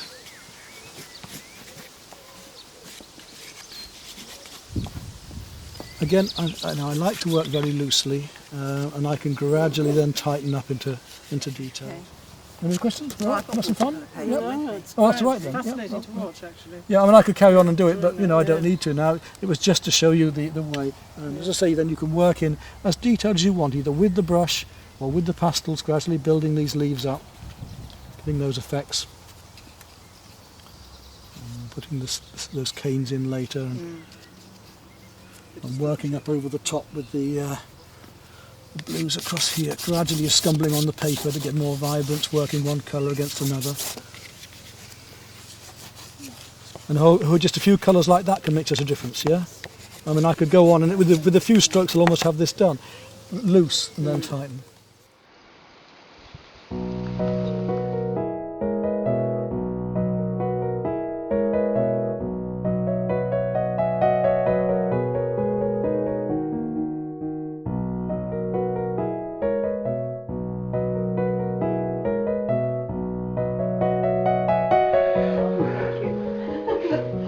It is a fisherman's, yeah.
Now we'll continue with our series of figures in landscapes, and we're going to go back to doing a couple of Rosie with the poppies, and then move on to her sister Liz, which we've got some rather nice shots of her in the evening light in the flower beds. Let's go on to this larger work for the moment, which we're going to do in acrylics. Again, quite simply, we've got a very basic set of acrylics over here. Don't need too much special for this.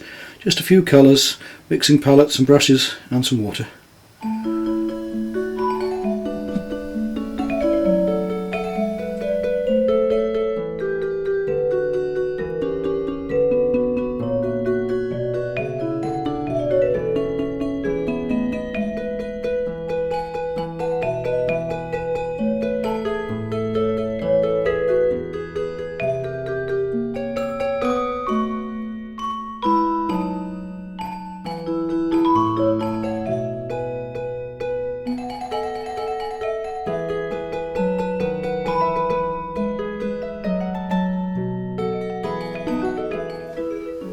Start with the sky, work our way down here to the horizon.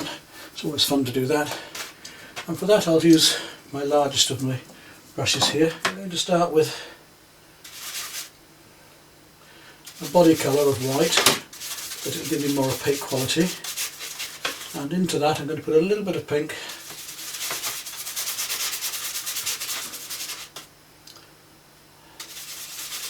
give me a lovely colour for the background. We're going to start that over here. It always seems very dark when we first start something off like this because we're using a white canvas, that's why. And you know, the white makes the colour seem very seems very dark compared to the white. But once all the colours are on, it then gives us a full range of tones to work to our darkest and lightest in between. The acrylics of course dry very quickly, so I can put glazes and washes over this and change things and do broken colour and all sorts of fun things. And I really do love to enjoy colour, so we're going to play with those colours in here. Just brush it well into the surface. So I'm not just going to mix colours and put them straight on, I'm going to blend them, and I'm also going to work them across one another. I want to go to a much more cerulean blue now. I should want to work a little bit of very light turquoisey green over this as well later. Let's just feel that colour blending in, feathering it in with those strokes. The blue gets stronger as we come up.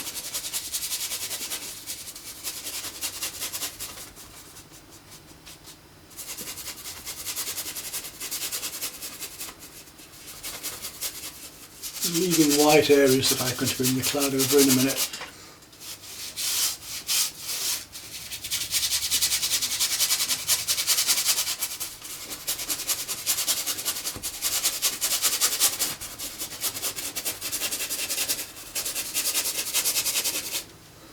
Now to make it a bit more turquoise, I'm going to add a little bit of lemon yellow to that. More greeny colour. Little strokes, broken colour of the yellow blue, slightly green tint into the sky to make it glow more. Use a mixture of that white and light purple pink that we did earlier first of all, and just cover up my white areas of the canvas while the paint is still wet enough to blend. Let's use it to oil on my brush. Some more blue back into that in a moment to get this feeling of a warm hazy day, quite light tones, a little bit of yellow ochre into the clouds, just a little bit more warmth, just a touch more warmth.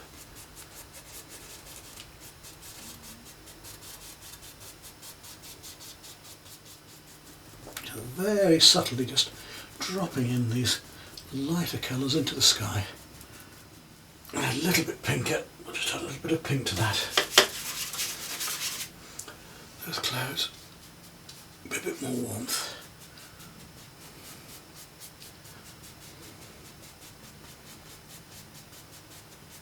I want to come back with a bit more blue.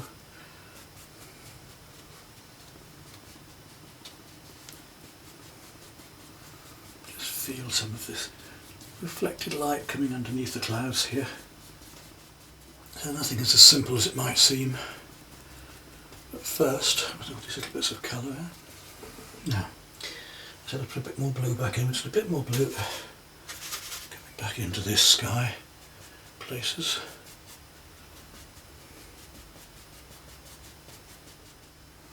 And that yellow as well, coming down. That's this a bit more. We've almost got our sky there, a fraction darker. There we are. That should give us a nice effect for the sky. Now we come down to the horizon, which is a bluey green, so we're going to make our green, this time directly with the deeper blue and yellow. Slightly hazy in the background. Put some light colour on first. Right underneath that there. Now I need some darker colour, I need to go down to scale sizing brush. I'm going to take a little bit of Prussian blue now and my yellow ochre. Make it much warmer. Series of colours into that. Quick as that. Just indicate, just giving an impression of these things. And that gives us our cooler greens, greeny blues into the background.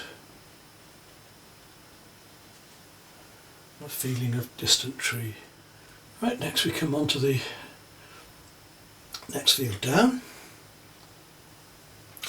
We need a nice yellowy green for those backgrounds. Quite a light yellow green actually, that one.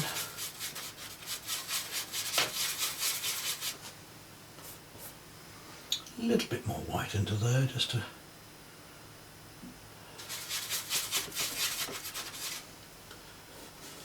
liven up a bit.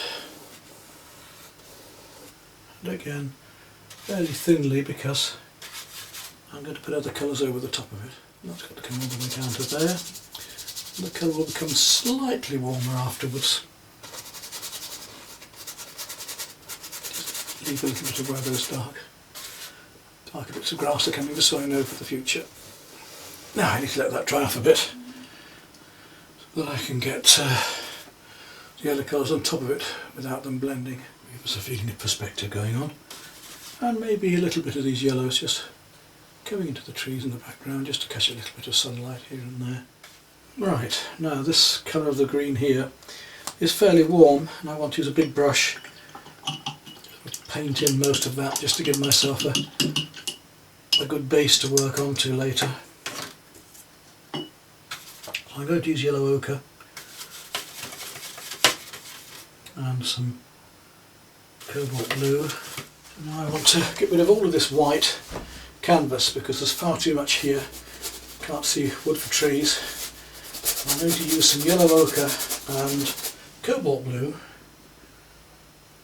to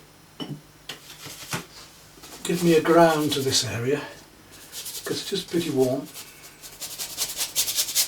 Using fairly simple effects and brush strokes to give a feeling of texture in these greens. I want to work very rapidly because this is how I like to work when I'm outdoors, so I like to do the same, have the same sort of pleasure and spontaneity when I'm working on a canvas in the studio as well.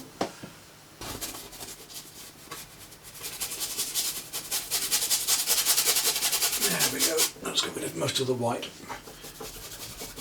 Now we can start to work in some textures into this to give the feeling of the grasses and poppy stems. The bluer colours, little short strokes in the background amongst this lot.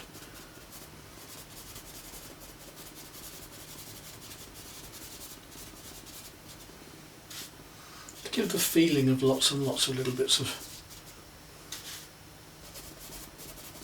grasses. Only spiky fluffy ends to them.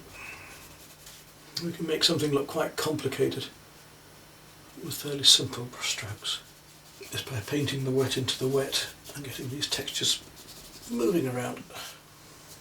And later we'll come over with even more detail, but just for the moment we'll give the effect of the detail. little flicks of the brush, the tip of the brush only, just the leading edge. We don't have to keep changing brushes to smaller brushes. Cool against warm, light against dark, rough against smooth will help to give us an illusion of depth and space and texture. There we go. I'm going to go a bit darker still. I'm going to add a tiny bit of black into it now, a little bit of purple. Start to get some of these slightly deeper tones, which will make that colour I've just done seem cooler, bluer. It's important that again we show cool against warm, as well as the rough against the smooth and the light against the dark. We want something to look bluer, we don't always paint more blue into it, because we have to make it look bluer by putting a warm next to it. And the same other way around, if you want something warmer, then put something cool next to it. We'll be coming up with lighter colours afterwards, later with this. Here we let that dry off a bit, that's our base. Now let's look at the figure. With a fairly small brush again. I do like these filberts because they're rounded at the end, and it gives me a lot more, I feel, control with shapes. So the hat, what do you want to do with the hat?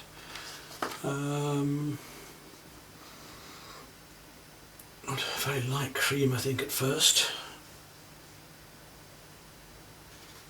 So white and a little touch of lemon yellow into that. Very, very light. I think we'll go even more pink after that, but we'll just start with that. There we go. Let the sunlight come across the hat like that.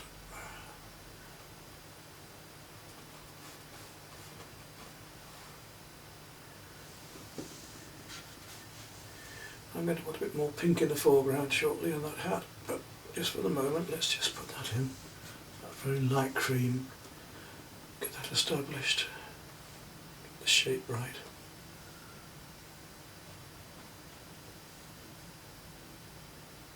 And then we'll come back with pink. Do that in a moment. A little bit of light going back there. Right. While I'm at it, I need to get the colour right around the hat, the drawing of it. There's a warmer band of slightly more purpley blue happening into here. There's a tad more blue in there. Just comes round in a texture to that same colour is happening down here, inside.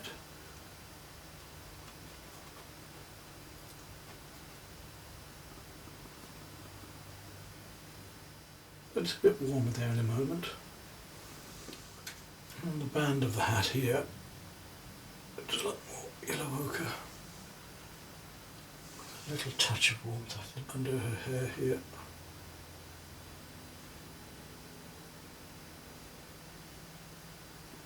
Right up into the hat there.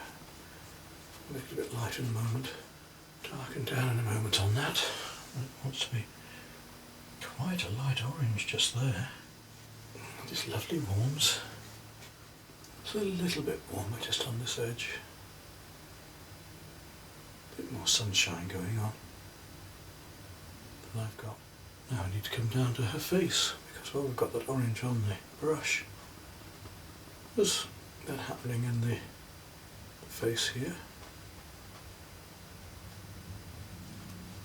Take a bit of work.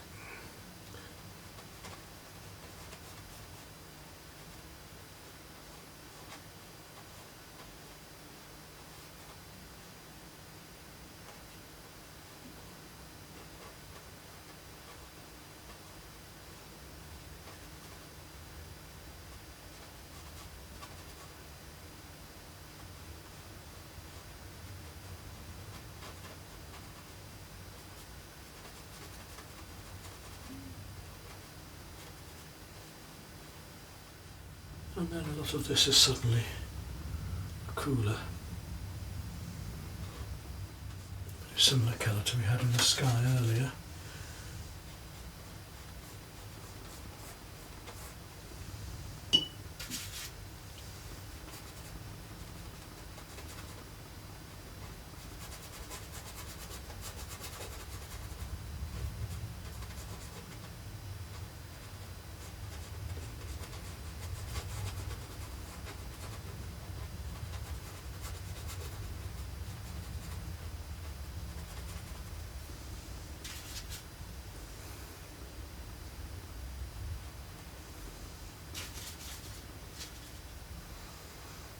that light reflecting down the side of the face here, down the nose, to the mouth, round cheeks, and into the lower mouth and chin just a bit.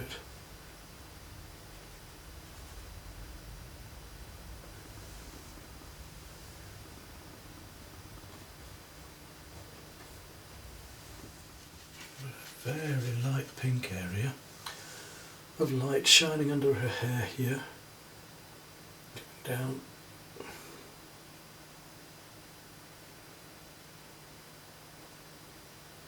reflecting over her shoulder there, even to the point of being maybe a little bit cream. And that light colour goes to a very light blue in places too, so we'll take it back and add a little bit of blue to it, just to come around the top here and start to get the pattern of the light colours of the dress, just indicating these patterns at the moment, and I'll pick them up in more detail towards the end.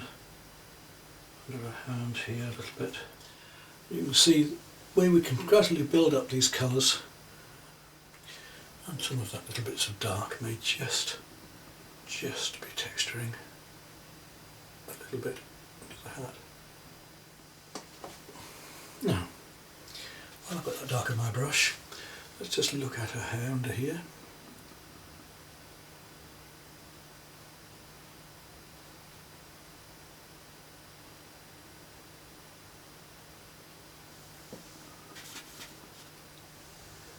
And establish some of those darks.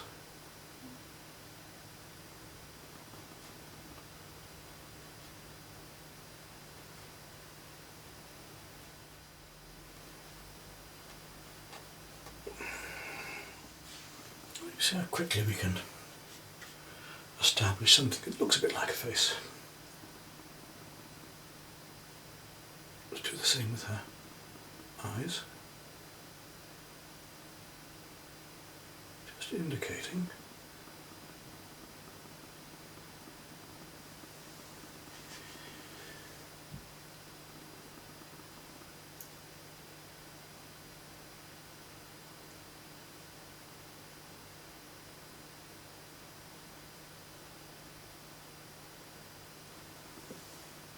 There we go. Those greens come to the shadows as well of her face.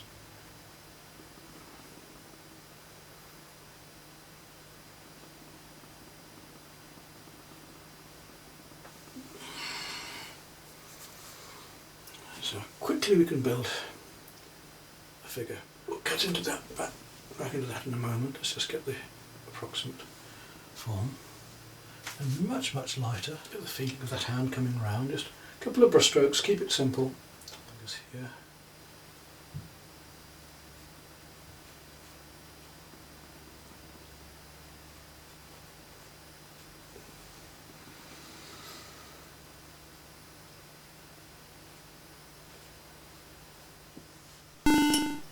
Now let's come down to the dress. Take that black and a little bit of Prussian. Work our way down there. It's slightly lighter at the top edge than down the bottom edge. There we go. Established. So the darks are there. Just the underpainting.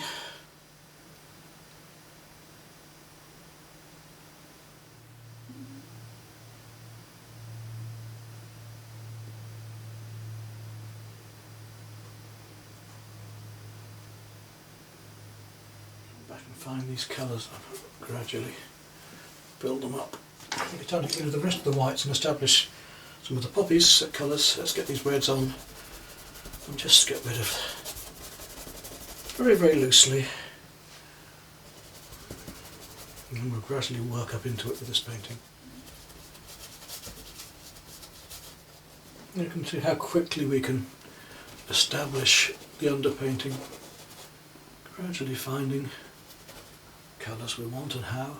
Careful, I'm twisting my brush as I go along because I don't want all of this to be the same poppy shape.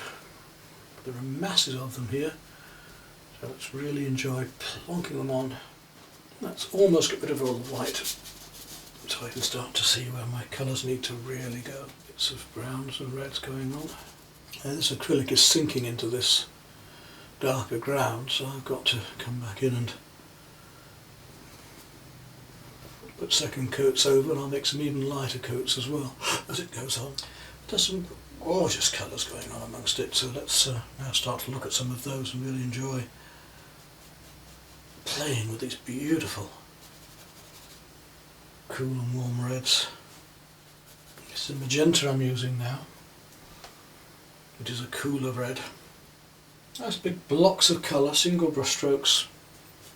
Find it, look at the colours compared one to another and get them right, put them in the right shapes in the right places, and your painting just appears. Don't have to worry about it. It will just happen like a jigsaw.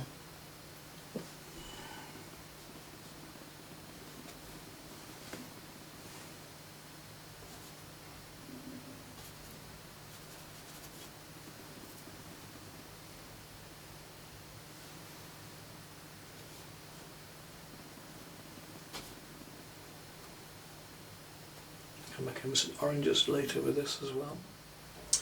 And we'll let that dry for a while because I want to come back on with cleaner colours, so I'm going to go away for a while and come back to this painting. Well, now it's time to go back and we'll look a bit more at the figure and portrait. And I'm going to use my smaller brush. I'm going to need that for the finer details here and for some of these bits of grasses and so on as we go on. And with that comes a little bit of gold at the back of her head. It's amazing how these little things can make such a difference. This reflected light can just liven everything up a bit. To work around her face a bit more, look at these light reflections coming down and into the side of her face. A little bit there. And the mouth needs to be a little bit warmer. We'll just take a touch of the purple and the blue just to warm her mouth a little. Look at these colours that are going on in and around the face and the shading here. Subtly around the neck as well. And the fact that there are cools going on in there. And if we want those cools to really work, we've got to play even more of the blues or the cools nearby to make them appear cooler. So I put some blue in here now. It will help to make the other cools cooler. It's all a play of one colour against another, isn't it? We need some more warms in there too, I think. So I'll take just a little brown now and start to put a little bit of brown showing in the hair.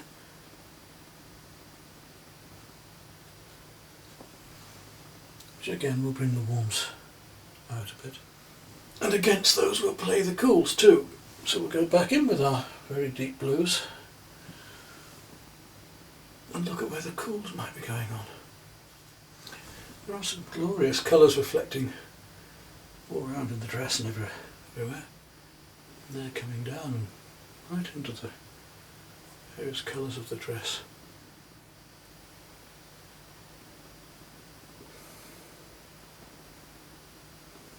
Now we just have to put a few highlights in, and hopefully we can start to make this start to look like a figure in sunlight.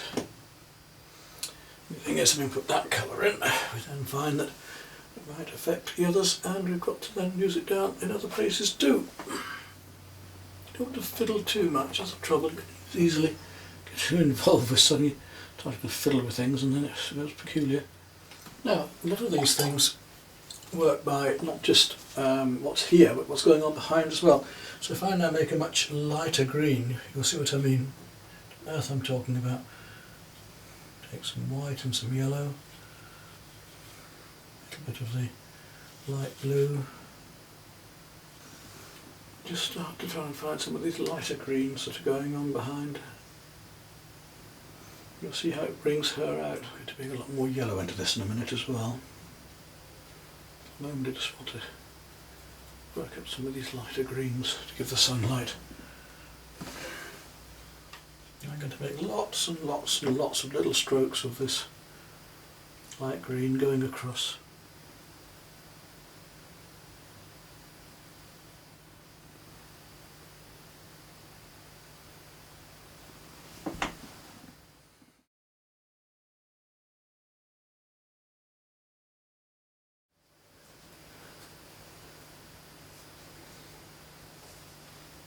Now I want to put some more darks in to make the dark areas that are dark at the moment actually look slightly lighter, because they are lighter than the darks I'm now putting in. The figure's almost complete. Now I want to take the same darks and place those around the basket here to give more form to the basket as well, and to get a feeling of texture in the basket. Now when I put some lighter colours in that basket in a moment and some other flowers, the basket will make more sense as well. So I'm going to take my smaller pointy brush and just go back into there with some very deep greens and darks, because we have colours here happening as well to get this feeling of these. Plenty of water in it so I can get some fluidity on the brush. And let's see if we can now get the feeling of this corn that's growing up here, just like that. I've already got the basics of it because I painted it in earlier, if you remember. And some of those stems are coming down into here as well. A bit more corn just there first. As if we're actually like a field mouse, we're actually here and involved with it. I want her in amongst this lot. She's a part of the picture, not separate to it. It's a part of the whole scene. And you see we suddenly start to get the effect of a very tangled field full of poppies, don't we? Now, having done that, equally we need to come back with some of the lighter colours. We have some real yellow. I'm going to have to make it a clean area of my palette. Put a little touch of the orange into it. A little touch of the white to try and give me the brightness of yellow orange I need. And let's see if we can find some of these lovely yellow flowers that are just growing in and amongst. That's why they're reflecting underneath her hand there.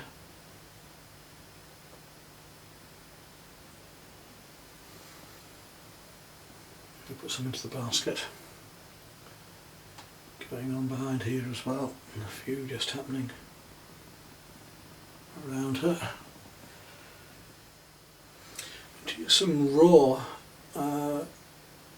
yellow ochre now, just to make those yellows seem a little more yellower, because the yellow ochre is more golden, and therefore it'll make the yellow seem a bit more yellow. The background, which I've missed out at the moment, is a very, very pale blue. I'm going to take another brush, another oval, and mix a little white with my cerulean. And let's just come back up into there with that. So if we can just find a bit of those blues that are happening back in there.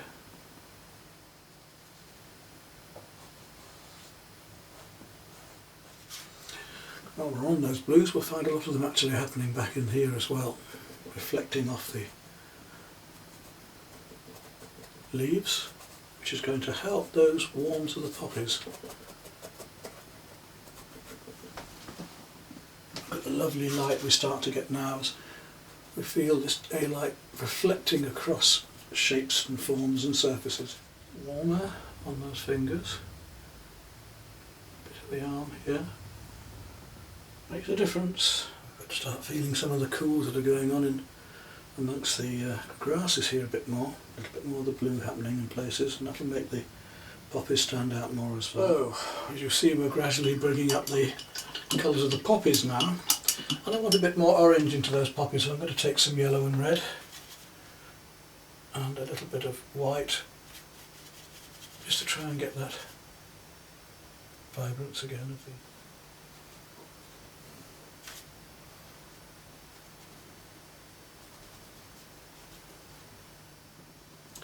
If I take this into oils, it would take it a whole stage further, and I just have to decide whether I actually want that or not. Because it's quite effective as it is, and it's fairly low key.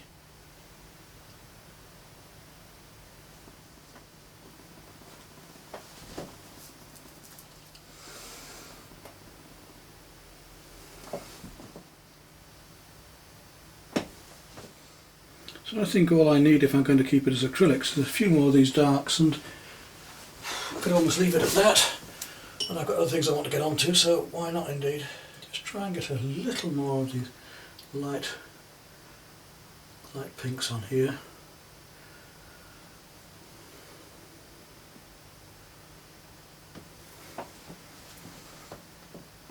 It's very difficult to quite get this colour. I think maybe a bit of yellow into that. Let's see what that does and see if that gives me the colour I want. Got to get exactly the right colours, and if we get the right colours and put them in the right shapes in the right places, then suddenly things come to life, as hopefully this is doing right now. So this is rose, a little bit of cadmium red, a little bit of lemon yellow, and I'm just picking out the sunlight reflecting across petals, or trying to, just seeing if we can lighten up some of these oranges just a bit. Just finally all these little spots of light, just to lighten things up just a little bit. Okay, I think we'll call that painting finished unless I go on further with oils.